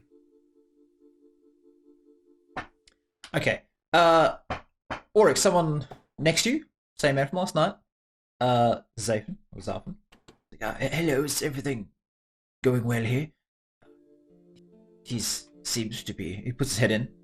Up and talking. That's incredible. Well, I guess for a man that's seen as much damage as you, it makes some sense. Yeah. Have you talked about my proposal? You just caught us in the middle of this discussion. Oh, well, I can go and come back, but I need to head into town for a couple hours, and like I said, I run the healing houses here, so I will be administering aid to some. Is there anything you need brought while we're out? I can bring. I saw that you yourself, Master Auric, a spellcaster of some infamy, actually. Yes. But if you want me to bring any books of any sort, I can do that. I've heard of Sloane here in the pits of Duskfall. I can arrange for some sparring partners. Is there anything I could bring for anyone at all? Well, that would be lovely. I need to exercise. I seem to have lost my weapon. I don't know if I'm allowed to have one right now, but if we're going to be fighting, I'm going to need one. I can fetch something for you. I believe the ship, the Iridescent Dancer, was seen off the coast. It should be here within the day. Is there? You wish to spar? Do you have a preference? We can get new trainee. We can get one of our house guards. We could hire a pit fighter or a trainer from one of the arenas in town. Or if you really wish to test yourself to the utmost, I can ask one of the Legionnaires, but they are beyond most. Did you say a trainer? Like I could learn something new? Yes. Well, if you want it, they tend to be costly. I could hire one for an hour to spar with. If you want to actually be trained, you would be receiving a large amount of money. As I said, $20,000 was our goal. Sorry, was our starting amount, and you would receive 75% of that. Saros breaks out coughing on the table at that number. Yeah, apparently they hadn't talked to your injured friend here. But if you wish to have the trainer, I believe they run for training. It's 50 gold pieces for the hour usually, and or 200 for the full day, which you could take out of your payment. I believe the meeting is being held in 9 days now. I was going to tell you last night, but you wanted some time to talk. 9 days, 4 of the houses will be meeting. There'll be the Dusang, the Umberheart, ourselves, the Van, and the Marcius as well. They all have different interests. It might seem underhanded, but I do know some of what they're going to ask. Every house has spies that sort out what the other houses want to try to stay ahead of the game of politics. So I can inform you, or you can wait until they approach it themselves. It's up to you. When you return from town later, we can sup together, all together, and we can discuss this. There, you can give us dossiers on these houses and their motivations. Yes, sure. Look, I'll get out of your hair. Is there any specific books on magic, the arcane, the divine that you wish to read? I could probably get a couple tomes brought to you. But if you have any access to books on space and time, I would appreciate that. But also constructs. And infusions of constructs with mortal flesh. Oh, I can. We have one runesmith in the city. They're rare here. I believe he has done some writing, and I could probably get a copy of his book. That'll be constructs covered. We, what is it? It's been a while since I've done my reading and my schooling. Conjuration magic, I believe, is portals and breaking of space and time. I can get a book on that if you wish. But Is the outlaw any magic here, yes. any text about space, time, its relation to schools of magic, but also deities from religion? Deity. We have our personal library has many of that. I could probably allow you under guard to peruse our shelves. But I'll get you a book on conjuration magic. as I said, the lockdown on magic has made things a bit difficult, and we are mostly have elementalists and evocation and abjuration schools here in Etradale. Yes. I'll get you what you want. Sloan, trainer, Leaf, anything at all? No. Thank you. Seem guarded, friend. Is there nothing I can talk?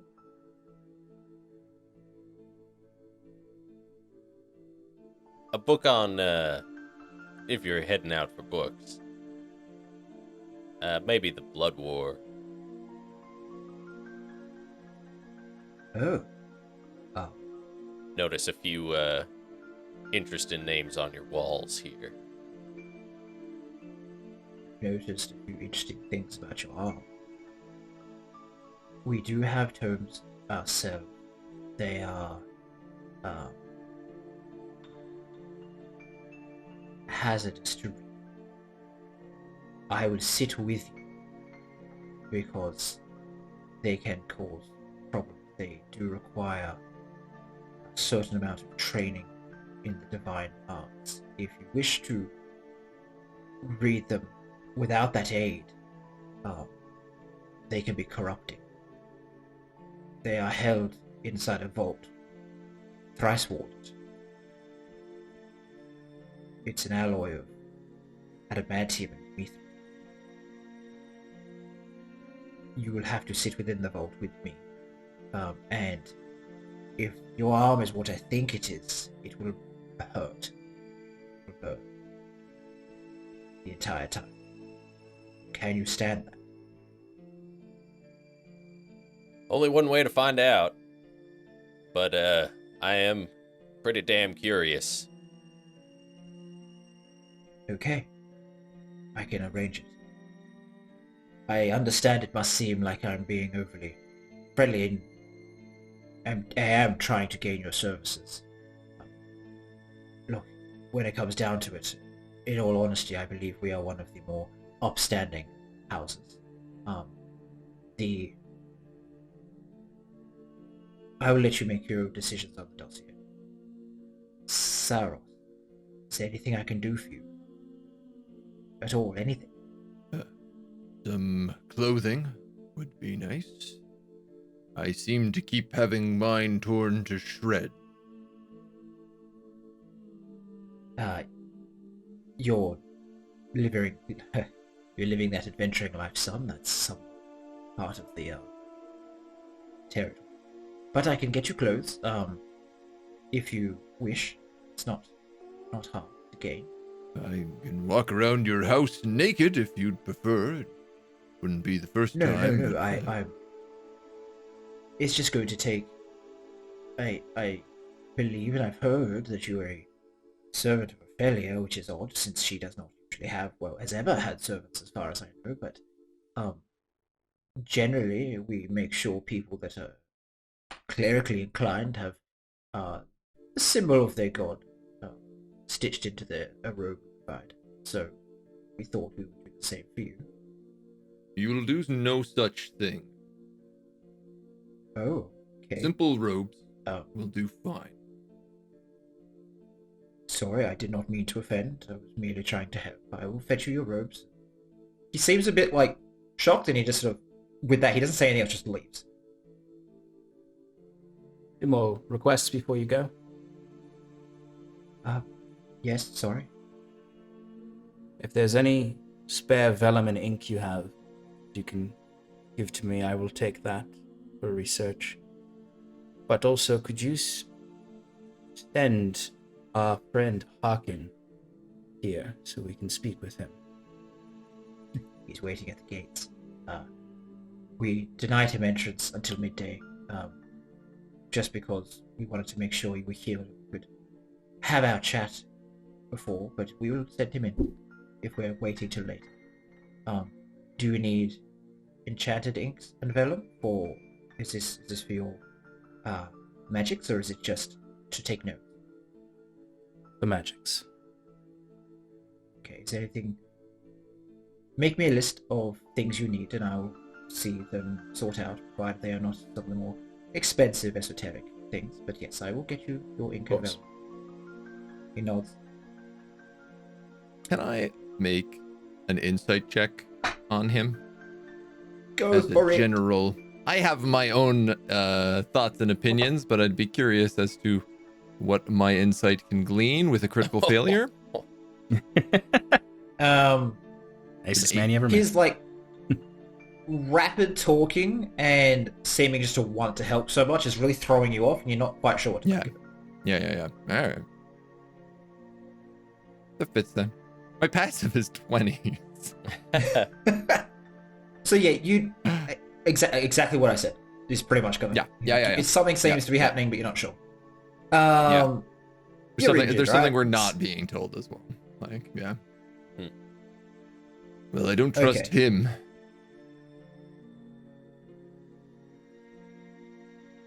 So what I want from you guys now, since we've got about an hour for the end of the session, you got 9 days. I want you to make your plans in this conversation about pretty much what you want to do for the 9 days. If Saros is to naturally heal, and you let him naturally heal, he will be good to go in about 7, maybe 8, because they do have things that like help the natural healing process happen a little faster, but it's not going to be Right. just straight. I'm gonna cure wounds you. And just to re-clarify the letter, that was as after I'm done healing, 3 days later, we're having a party. No. Once you're fully healed, We're you in- must survive for Yeah. 3 days, and your test will be considered complete. After I'm done healing. Okay. But we're also invited to a thing? If you complete test 1.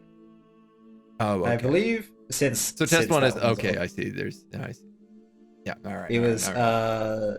Dear Hmm. Saros, you are cordially Okay. invited to our first event. Upon you being fully healed, you will need to survive for 3 days, at which point your first test will be considered complete. Yours sincerely, Sam.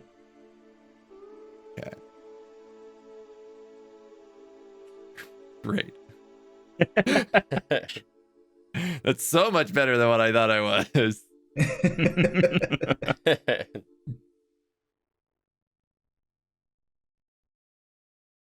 What is it that you wish to do?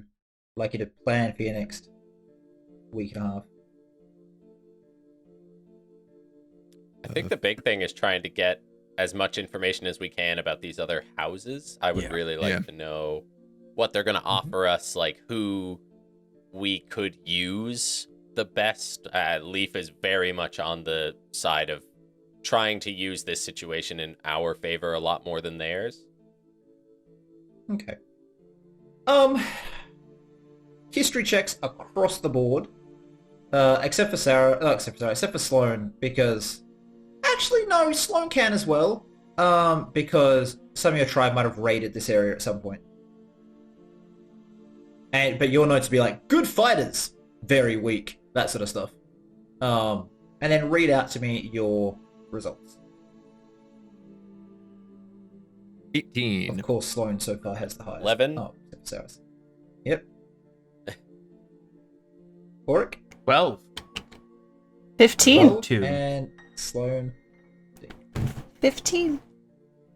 Okay, you do have hero points still in my games. If you wish to use a reroll, you can. It's up to you. I'll use a reroll. Yeah, I was gonna say I wouldn't suggest all of I'm you gonna doing hold it, on but to maybe mine one. for that vault. Yeah. I need to save my hero points for the next thing that one-shots me. I'm gonna go stand in a devil vault, so I'm Solid. gonna hold on to mine for that, I think. Yeah, 21. 21. Ooh, I want to Okay, know more about so- the Devil Vault.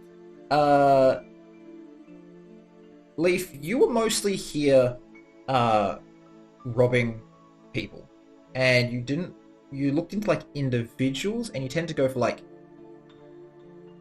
small scale, nobles, unaligned, or, mages, because Saros wanted to, get rid of them. So you don't have a whole lot of knowledge about it. You remember seeing a map like a while ago, which marked out certain areas controlled by certain houses. So it does ring a bell when he said in the north is where they hold a lot of land. There's like, on that map you remember there being like, effectively the northern half of Etralogne is just controlled by 2 factions. And then the southern half below the mountains is like another 15, 16. Who next? That would be Sloan. So yeah, you've had your tribes raid this area at certain points, hitting shipping lanes, the north, a little bit on the east. The problem with hitting the north was there was just too many fighters. And the legions of the north have massively different fighting styles. What your tribe referred to as the Grey just used giant greatswords to just cleave ranks of raiders.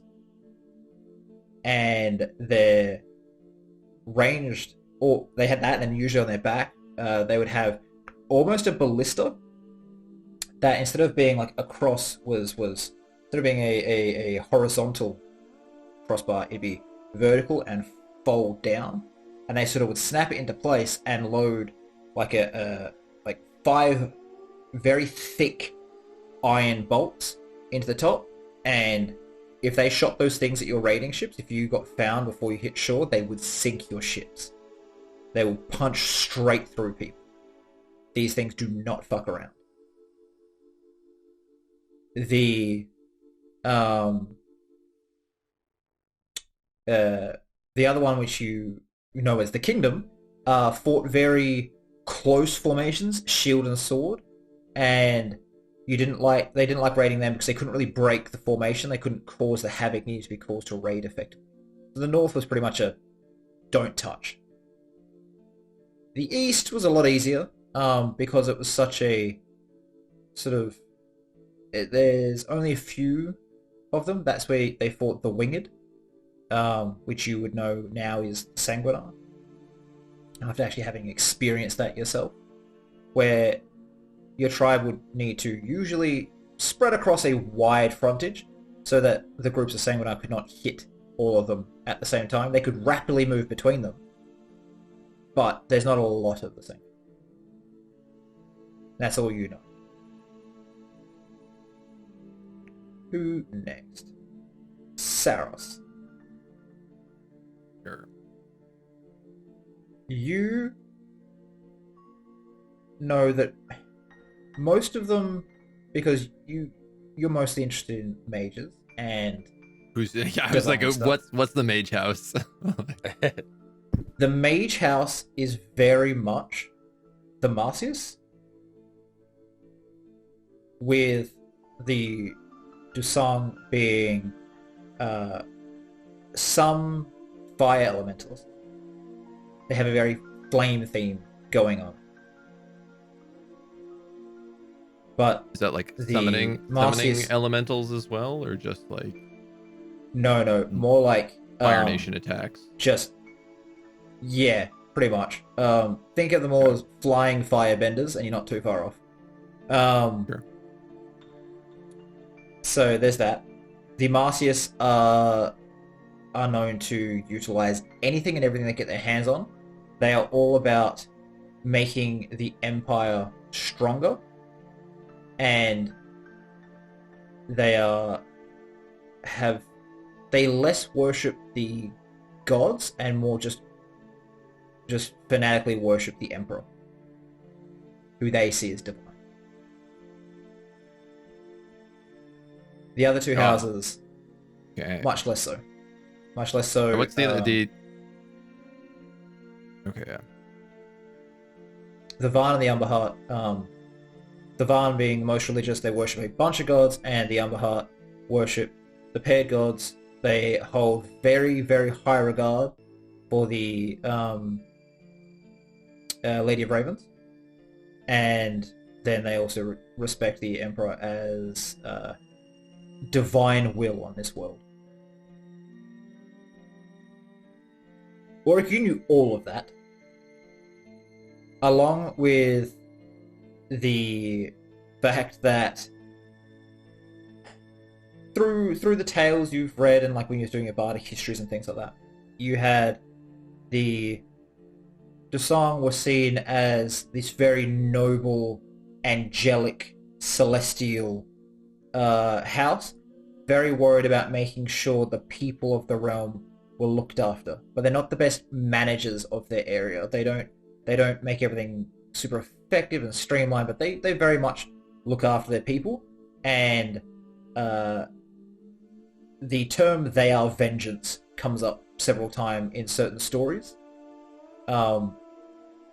Pretty much leaning into this, if you anger Dusang and they send out the Sanguinar, they don't leave things standing. They burn it out, root and stem, gone. The other nations being a little less so in their attempts to destroy things. The other factions. The Van are the holy people. They administer to the healing houses and the worship of all churches all the way across the empire, which means that they have spies everywhere because they've got churches in different areas where they have their own people. The Masters are the administrators, and they are the reason that the empire runs so well. And the 3 times the Emperor has died and been reborn, they step in and make sure things keep running. Lastly, there's the Umberheart, and they are the hunters. They kill monsters.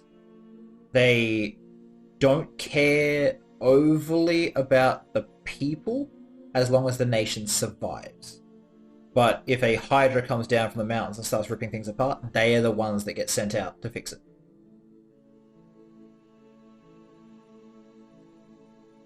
That's a whole lot of lore I just dropped on you guys, so I hope you guys took a bunch of notes. Make Wystle proud. Divination spells.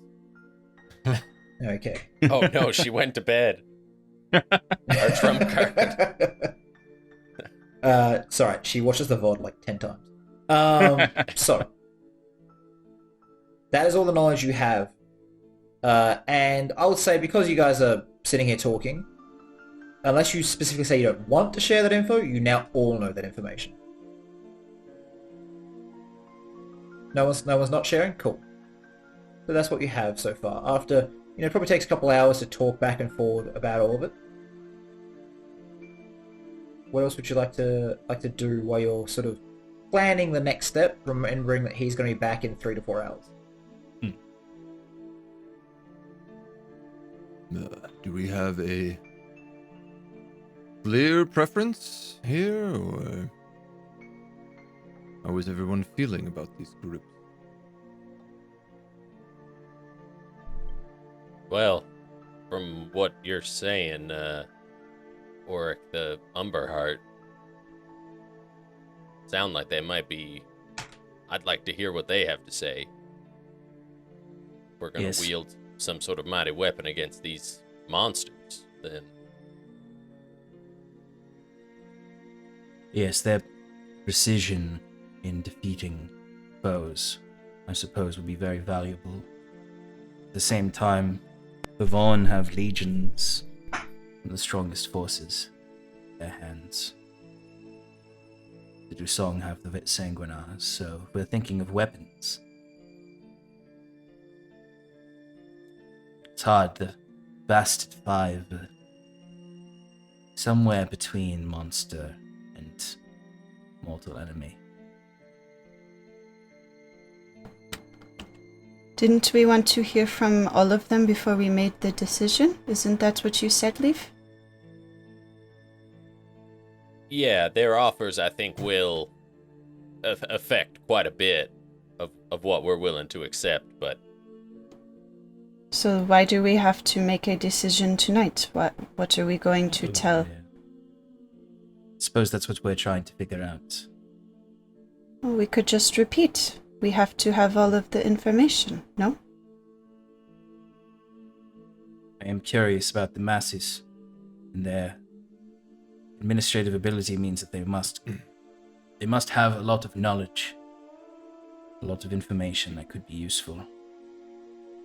Their Knowledge efficiency. that they have squandered and used more to oppress their own people than anything. You think I am a zealot, Auric? You will meet a whole other kind with them. Although, in addition to their forces, the Dusangs do have spies throughout the Empire. That sort of network could be useful. There's a very petty part of me that would also love to see the look on our paladin friend's face when we sign up under his watch. It is tempting. Very tempting. And I suppose if the 5 have a bar or something that we need burned down, the Sanguinar could be helpful.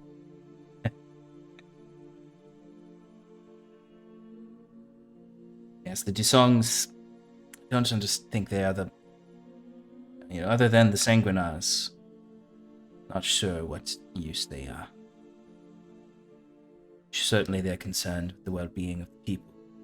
I suppose, looking over to Saros, if that is part of our greater concern,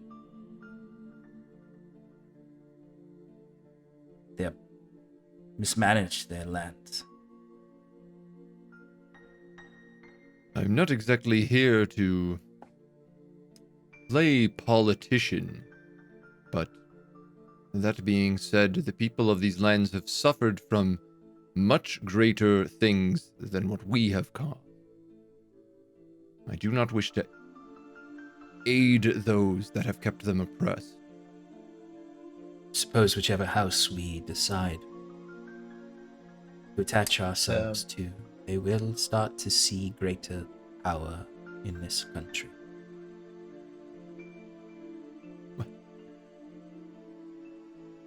It depends on how well we do our jobs. Certainly, we also could be burning a house to the ground. So I suppose we are thinking in old dynamics and timelines. We should think of the consequences of who we empower. I think this is a difficult decision to make without hearing their individual offers as well. We know House Vaughn has offered us 20,000 or a pittance share of that, but They've also offered us a small manor in the city and potentially some farmland in the north. can you imagine that, please? We would retire and raise some horses, maybe some nice turnips and rutabagas. What is a rutabaga? You won't like it. Yeah, it's awful. You won't like it. There's a knock on the door. Hi, I believe you wanted to see me. I've been waiting outside for a while. They finally let me in. Hey there, Harkin. What's the news? Just, I got a bit of information about the other houses, and then I heard you were attacked. Oh God. Yeah. Are you alright? You doing okay? I'm in a lot of pain. Right, I can rustle up some elixirs to heal you if you need them. The sabers tend to have things on stock.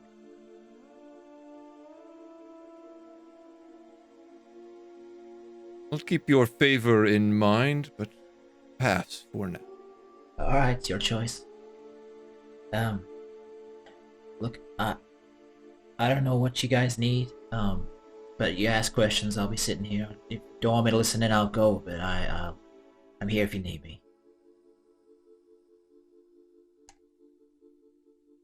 Who do the Sabers back in the city? Everyone.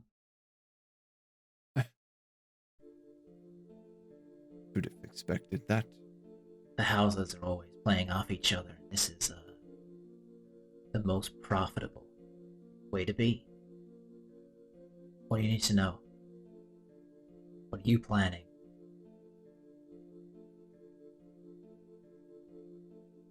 What dirt have you got on the Vaughn? The Vaughns?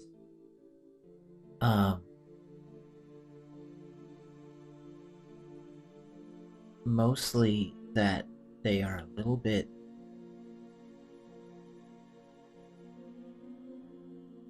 they're bigoted is mostly the problem.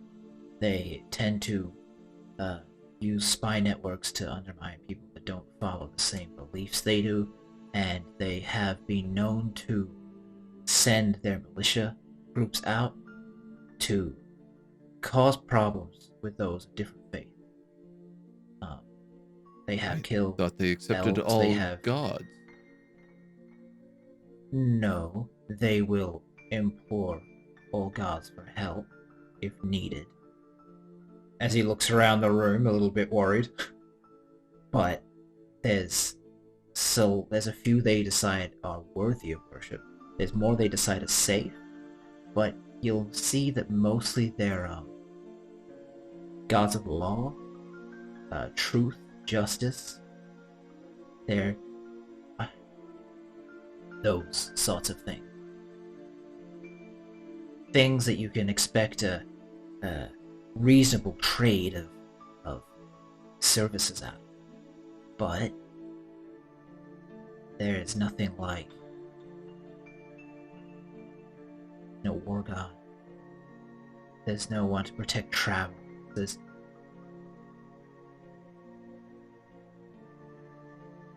They have harmed a lot of people in pushing their faith. The Black Sabers have, at points, assisted them in this for profit. I have not taken part in one of those efforts, but in the spirit of clarity, I thought I should share that.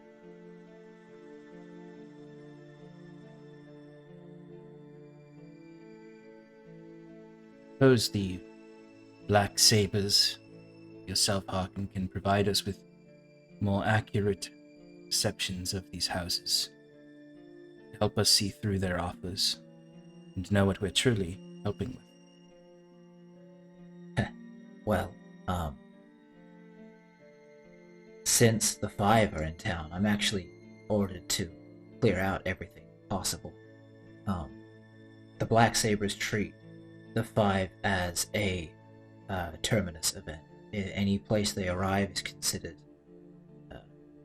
gone and not worth being in until the five leave. So I'm packing up everything, getting it out of the city, getting out of the whole of Etradale. Do you know of their trials, the five?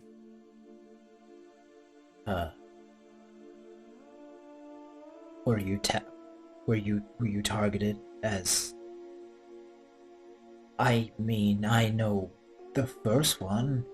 It's the same every time, but I don't know if many survive it. Stories of friends trying to help are, okay. Tell me what you One know. will come for you. Which of the five do you know about? Pain and Madness. Okay. Madness will come for you. For 3 days. It will not stop. And you're expected to survive. It doesn't eat, sleep, or breathe, and you need to escape it. Anyone that tries to help you, if they're not skilled, will die. If they're very, very good, will only be broken.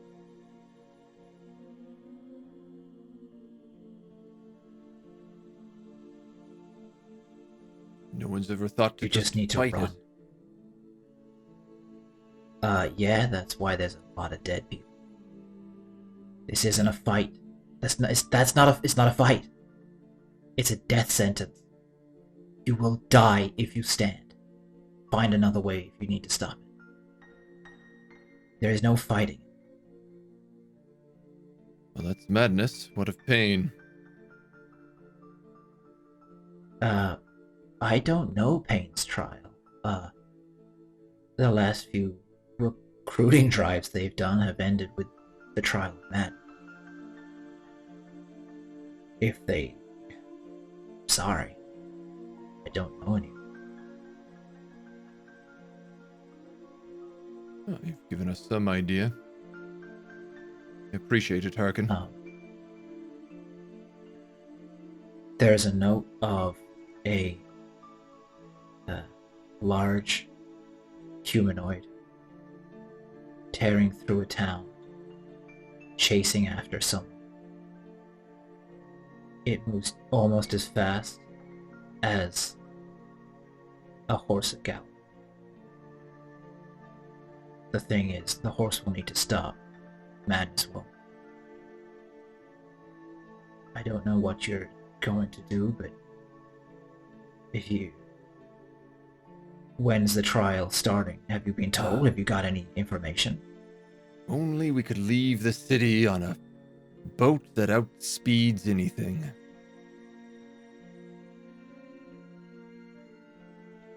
Not good. I believe you're talking about the dancer. Yeah. I believe I'm talking about being allowed to leave the city in the first place. I don't think that's gonna be possible. Well, if you accept one of the houses soon and do get a mission that's not here, you'd have reason to leave. You'd have their backing. When the meeting's in like 10 days, right? When's the assembly of houses? 9? And is your trial started now? Are you already meant to be running? Have you got... No, Is it today? We have some time. We have some time until Saros heals. But Look, Saros, you seem nice, but I'm not gonna be around when that trial starts. I wouldn't expect it. So, Harkin, you're saying those who help are broken. What are we supposed to do? We're supposed to sit by and watch, just hope he makes it out of it? That's not going to happen.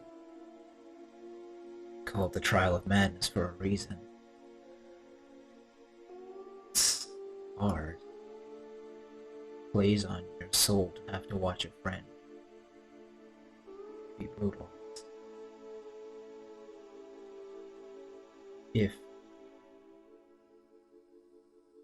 Look, I can see what we've got in the inventories and maybe leave some things behind. Yep. Versed in thieves can't. I can leave messages, find things, but I don't know if we're gonna have enough to really help. And you'll need free run of the city, which is, again, you're gonna have to sign up to a house like the next few days. What do you need to know? Maybe you can approach one. Let me help. Harkin, is there any way that you can barter meetings, private meetings, secret meetings with these houses for us? Oh, yeah, no problem. Because we need to speak with them soon then. Because if we let Saros... His trial will begin when we're set to meet them. Or right before it. We won't be able to meet with great houses in this political landscape while a Titan is rampaging. So wouldn't that be quite the entrance? a grand assembly of all the biggest and bestest houses in all of Etradale. Couldn't be any safer place to be.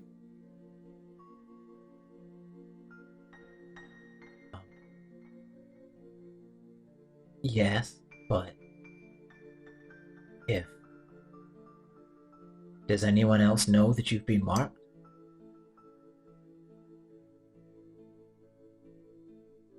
As far as we know. None of none of the guards saw like your injuries, or the Vaughn don't know. Everything's fine. Well, the Vaughn did treat his injuries, so I suppose they may know. If they're they can decipher surgeons. Mark. But well, yes, that perhaps could be the reason why they would. Couldn't we just If leave? Couldn't we just find a way to run away? I mean, That's kind I'm of fairly planned, certain that Yakko's boat has a bit of a bone to pick with me at the moment. Either that or it really likes me. Yeah. I'm not entirely certain there. Yes, but I don't like any of these options. They don't leave us much choice, and like Leaf said, I don't want to sit around and watch you suffer. Okay. I can tell you, probably by the end of the day, what each house wants, and get a meeting signed up with each of them. Yes. I can probably rush the heads of house here to talk to you. Some are still on their way, but we can ride the horses to death to get them here faster. You can have probably it wouldn't be a grand assembly like was planned. This is going to damage some of their traditions, but we can get it done. Will that be what you want? I mean, we're happy to allow the grand assembly to go on and the tradition to go on. These are simply secret meetings we request. We'll feign our surprise at their offerings. Vaughn has already broken this tradition, as you can tell. Suppose the other houses But should they all be break marked. the traditions. That's Well, then to hell That's, with tradition. We need the information in order to make the best decision. the assembly. Do you wish to attend it while on your trial? Is that the plan here, Saros? Oh.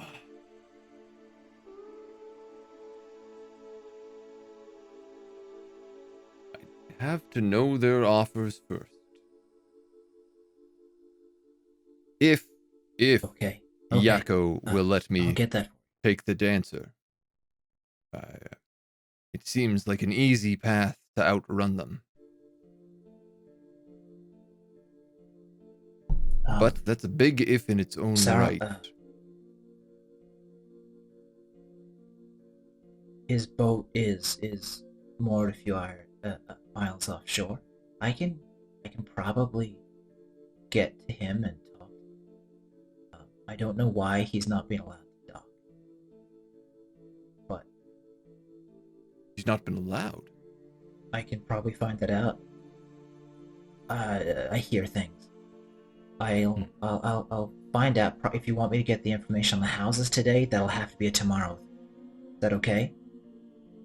Yes. Okay. I gotta go if you want this done. You continue planning, and I'll meet you here safe first thing in the morning tomorrow.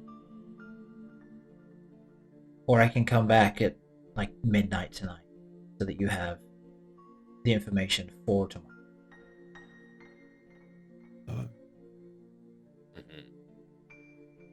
I agree. Alright, midnight. That'd be it. See you then. And he just sort of like gives a small smile, almost like a I'm sorry look to you, Saros, who is very injured, and then leaves.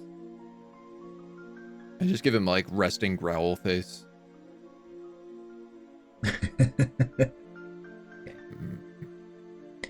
Over the next little while, because obviously you guys want to talk, but because we're near the end of the session, I'll do the whole.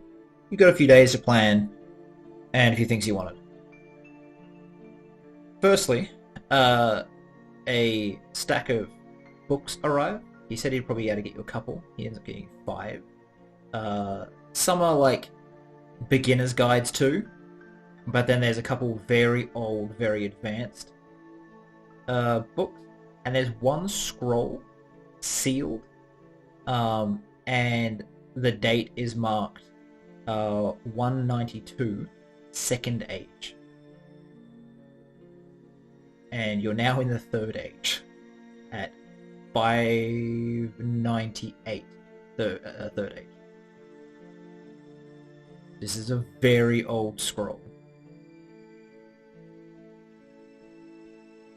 Is it older than Auric? The Second Age, because Auric's a bit of a historian as well, the Second Age lasted roughly 4,200 years.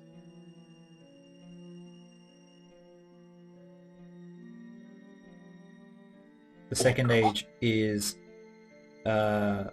when magic ceased to exist. First Age was magic everywhere. Second Age, no magic. Third Age, magic's coming back. Best age. Second Age was great. Love the Second Age. Big Second Age fan. Just one of those guys that feels like it was born in the wrong time. Oh yeah. How do we go back there? I could turn back time. All right. So there's that. A couple hours after that, this pit fighter shows up.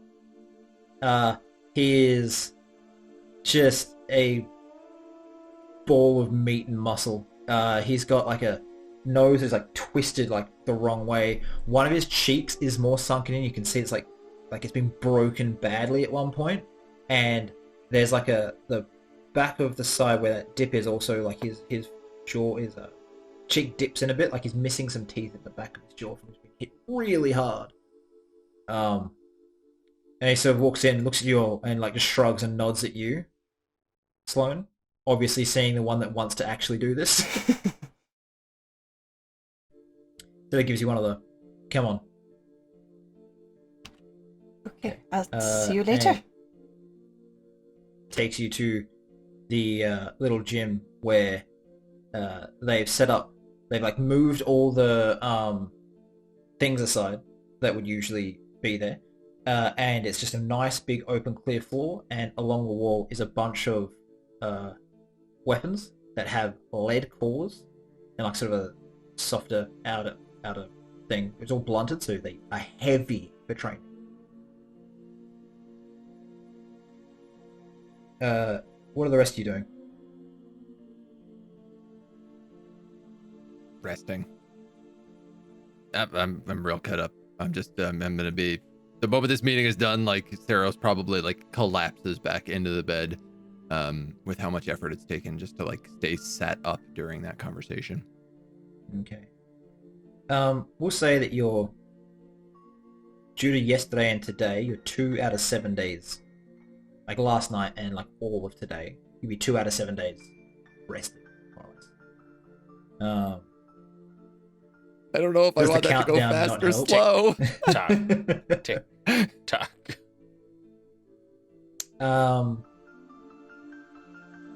Okay. Leaf. Are you going to do anything?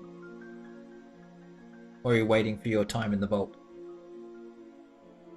I think he's... If Sloane is gone and Saros is passed out, I think Leaf is kind of sitting there quietly, probably watching Auric sit there quietly. And after like a couple of minutes, clearly running some stuff over in his mind, just like taking you out of whatever thought you're in. Have you ever gone back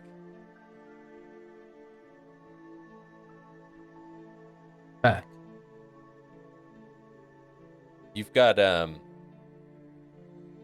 some control over time. Oh. No. As far as my research has shown, it's very difficult to... I have reversed things in very small fragments of time. And I can send conscious understanding back to relive things. Because all time is space, it's all there. The threads of whatever is going to happen to us is there as well. Twisting, reversing time is not what people think it is. I have sought this. If there's any way to reverse things, go backwards, but it's just... The arrow of time is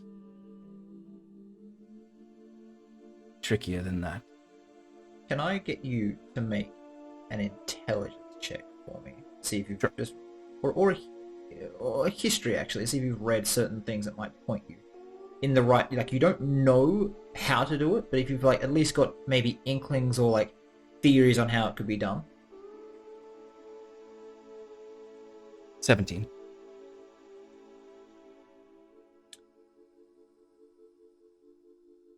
The only thing you've found out at any point is that to make...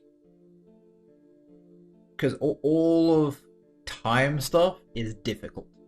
Really difficult. And a lot of the time, it's like throwing a data board in the dark where in a room you've never been in. And you've never even seen the board. You're just kind of just throwing randomly and hoping you hit something. However, if you had access to the Akashic Records, you could. You've kind of got an idea of what those are. Out of game, do you know what that is? No. It's a theoretical compendium of all events, thoughts, words, everything ever in the universe. And it's a sum of all knowledge in the universe, and it would take a universe-sized computer to be able to compute and understand and store all that work. So hard to do. But it is there somewhere, apparently. If you had that, at least you'd have something to test on, as opposed to just randomly throwing that dart. Yeah. Believe there are theoretical, hypothesized ways of doing these things. You would need access to a vast sum of knowledge, not be striving in the dark, and even then, it may not still be possible.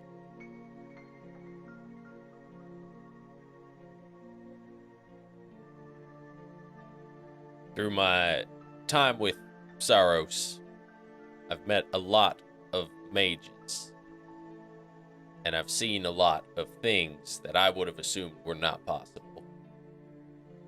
And none of those have really scratched the surface of the things that I've seen you do. If you are interested, and I have a feeling you are, in exploring that field. I'm not the brightest match in the pack, but consider me an ally in that pursuit.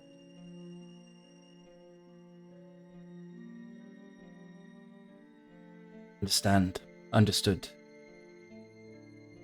It is certainly a curiosity I've been interested in resolving. It would...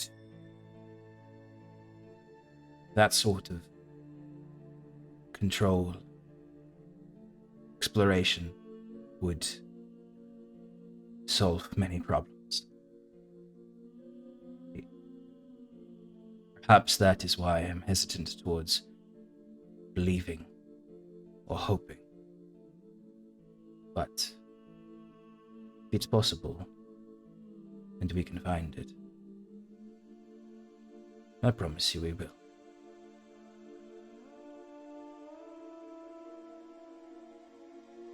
It's good to know. Let's, the two of us, just take a moment to believe in hope, I suppose.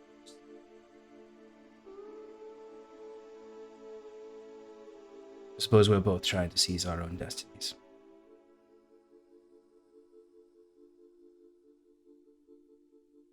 Okay.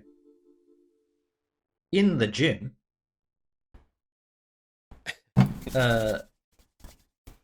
as you go walking over to the weapons Sloan, no, we're not doing that. Why not? Off balance. Oh, you are unskilled. You need training. Come back here. I was a champion for 15 years undefeated. You have to learn the basics. I could leave now. Or you could do as you're fucking told. I would not say that I am unskilled, but Oh, I yeah, am you willing are to still learn. Not an expert, so let's start here. I don't like you. Well, I'm not here to be liked. I'm here to make sure you're not useless.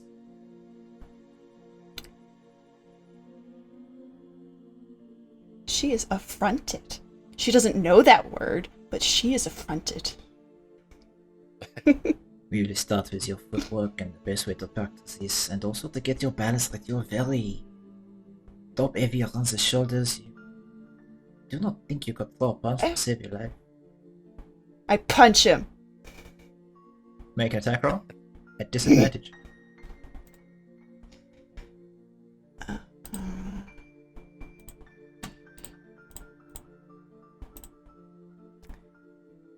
Okay, hold on. My foundry has to catch up with all the dice. No, there I we see go. it.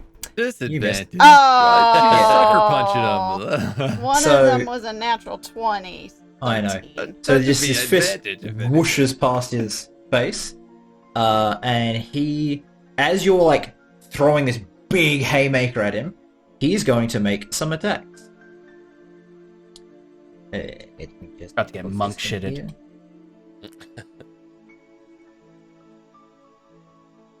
Well, I mean, I believe technically we should be rolling initiative because that was a surprise round. So. Shut the heck up. There's 20 here. What? 20? Yeah. 20. Yeah.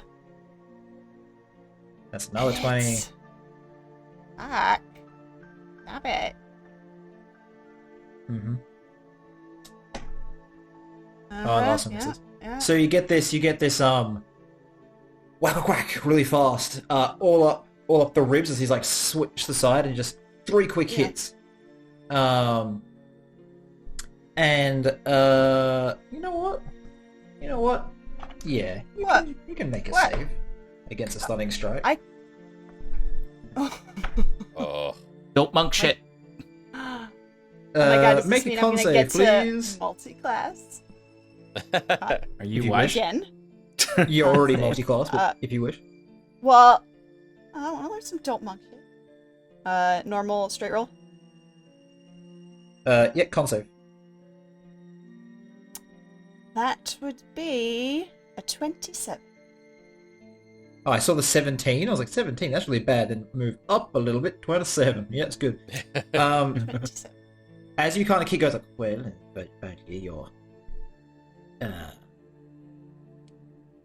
top heaviness has some advantages. The muscles protect your vitals, but you still got it to save your life. So maybe you could use some training. I pulled my punches.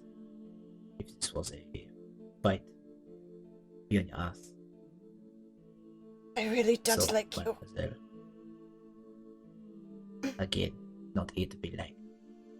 If you wish to get good, you should Go again. maybe listen to explain. Do you?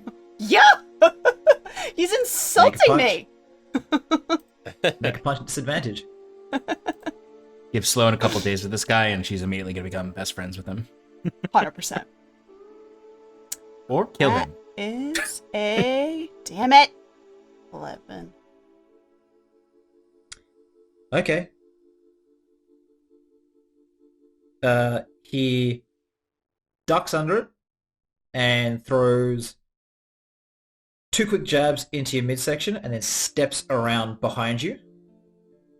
He's not going to do the full attack, so that's 1. The first one hits and as like you're tensed up, it's just like bang, solid. He's like, yeah, oh shit.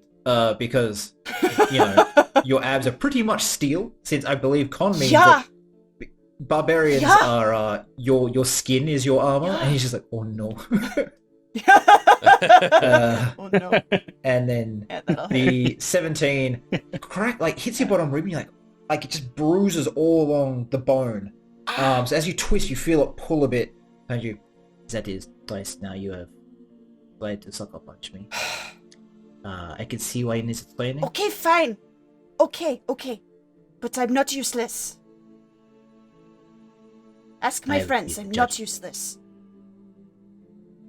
You've been fighting cultists in a forest. Who gives a fuck about what you've been doing up until now?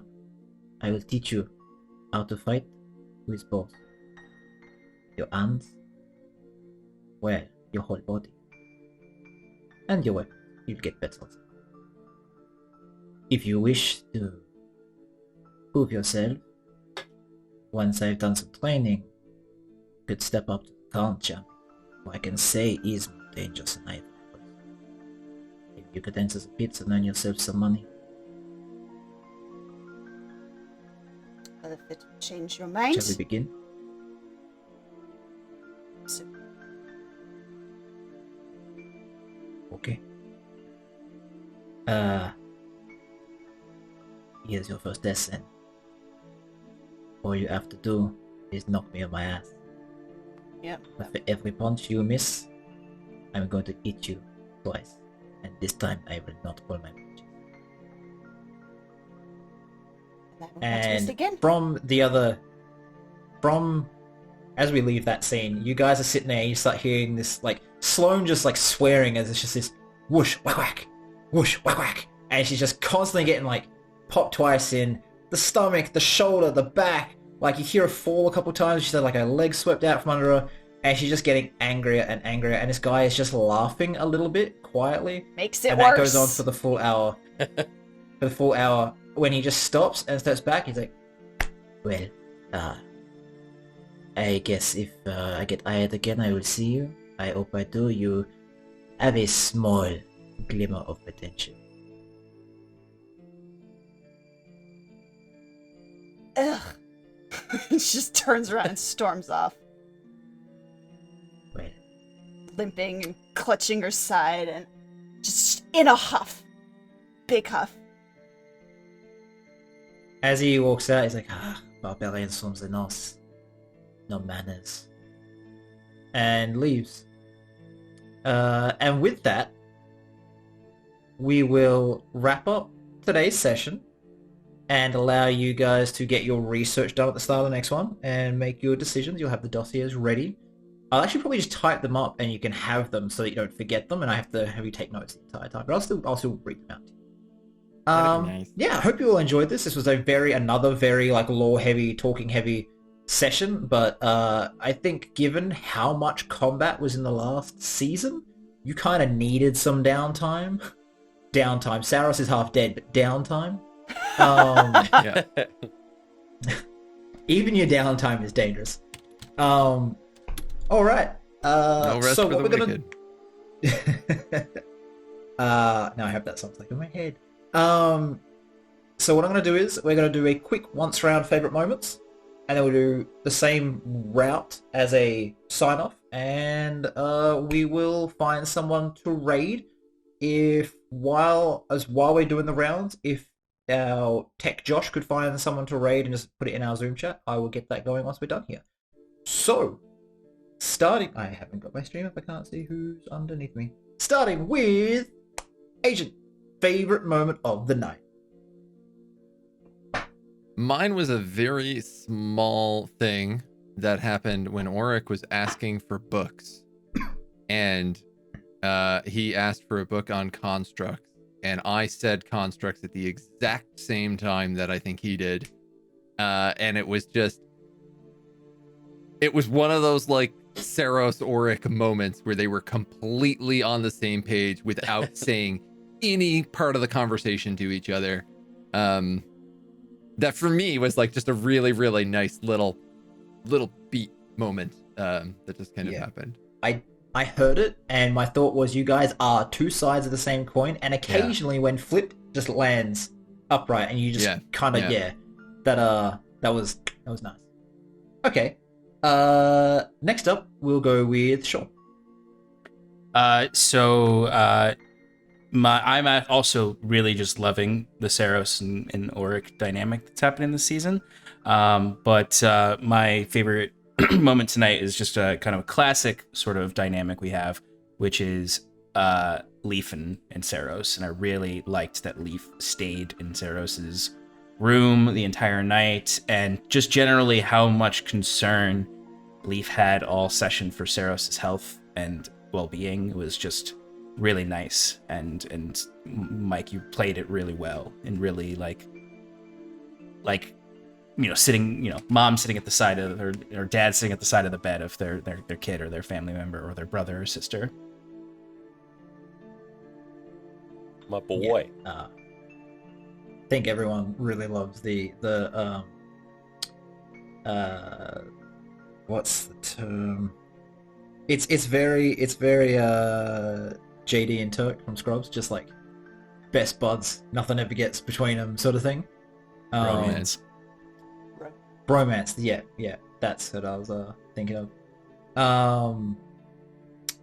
Yes. Next up we have Mike. Favorite moment. I really liked today. Sloane's just when's the last time you ate? I think is so good. Of just the two, like both of us just being like really stubborn. Just like, no, we're mad. We're not eating. No, you're going apples. to eat. You're like, yeah, you're eating. You're eating. We're in trouble. I just like that. That was a very good like offset to the sort of broody energy that we were bringing to it. Yeah.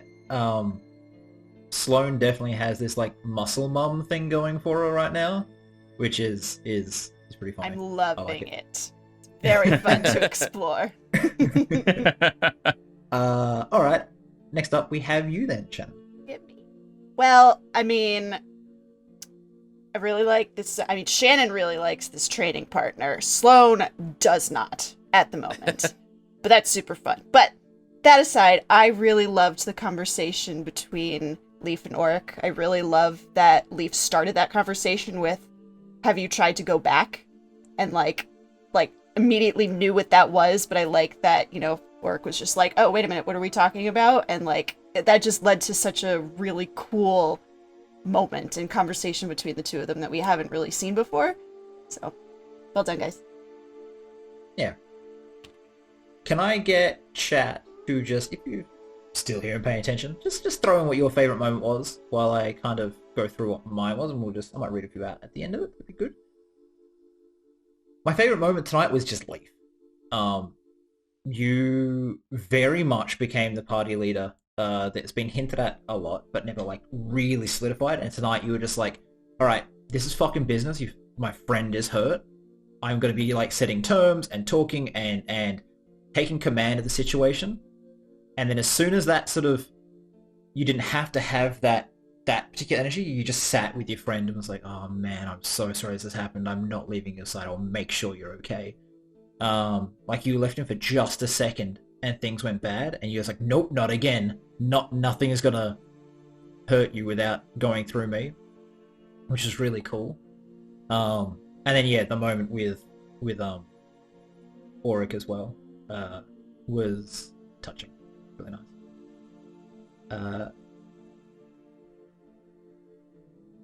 Where Sloan tried 2 sucker punches from Megarol 1. Tried really hard. I love that he's yeah, taunting her. I love that so much because she's been like on top of all of these fights this whole time, and now there's somebody who's gonna outfight her, and she's not having it. It's gonna be so satisfying when she hits him. So satisfying. Yeah. I have built the most broken monk I can possibly think of to make this actually a challenge for you, because Sloan hits really, really hard. So, yeah, definitely that.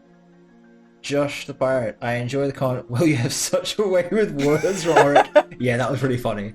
Like, who's going to talk to him? And Auric's going to be like, yes, you have such a way with words. Just like sent him off.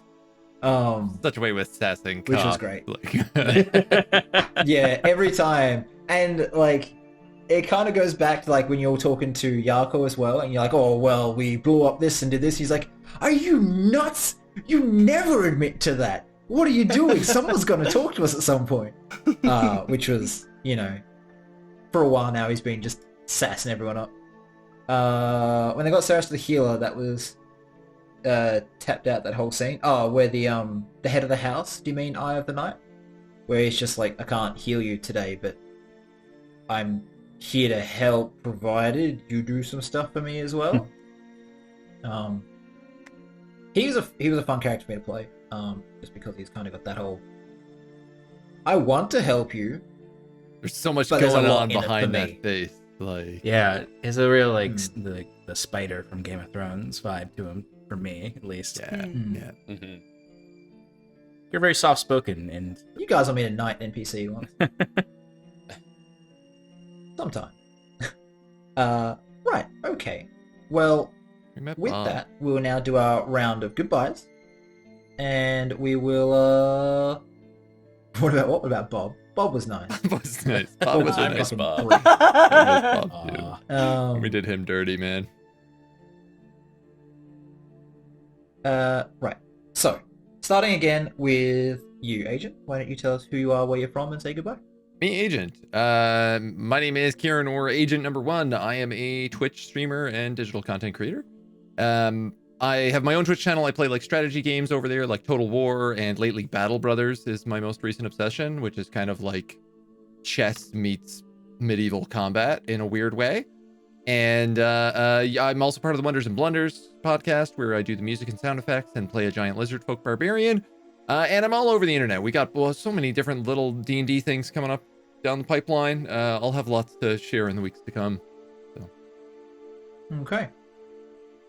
Next up, I believe we had Sean. Hi, everybody. My name is Sean. You can find me on all social medias at Odo_Sean. I am the DM over at Paradise RPG, and I DM our lovely little kind of cosmic mystery show there. They're a little mad at me right now because I hit them pretty hard last session. But A little? No, a lot. A lot, Matt. and I guess I'm still hitting them. So come find out what that has to do with on Mondays at 7 p.m. Eastern Standard Time. We're 6 episodes into our second season, so it's really easy to catch up on this season. All those VODs are on YouTube, and we got a lot of other awesome programming. Next being the Sean and Shannon Power Hour this Sunday, where we'll chat about the show and probably continue to try to make Shannon learn how to play video games. Last night we got her into Overwatch, and it was hilarious. And I think she's hooked. Okay. Next up we have Mike. Hi, I'm Mike. I am the DM over at the Wonders and Blunders podcast. We're the 5e horror comedy crazy monster family podcast. You can find us wherever you get your podcast, the Spotifys, the Google Plays, the whatever you got. We're getting really close to finishing season 1, and things have just gone completely bananas and off the rails because of our giant lizard barbarian. So come in and see how Kieran's choices just constantly make things really difficult for me and really interesting for you. So it's a great time to jump in. Yeah, that's sounds like You know that voice that keeps telling people terrible decisions of things to do? I listened to that voice and I made a terrible decision and it turned out great. It was the best D&D I played in my life. You're also It's a- upping it- that I have voice. zero regrets about it. Yeah. Like, yeah. Kieran is like the dark shadow of Jiminy Cricket.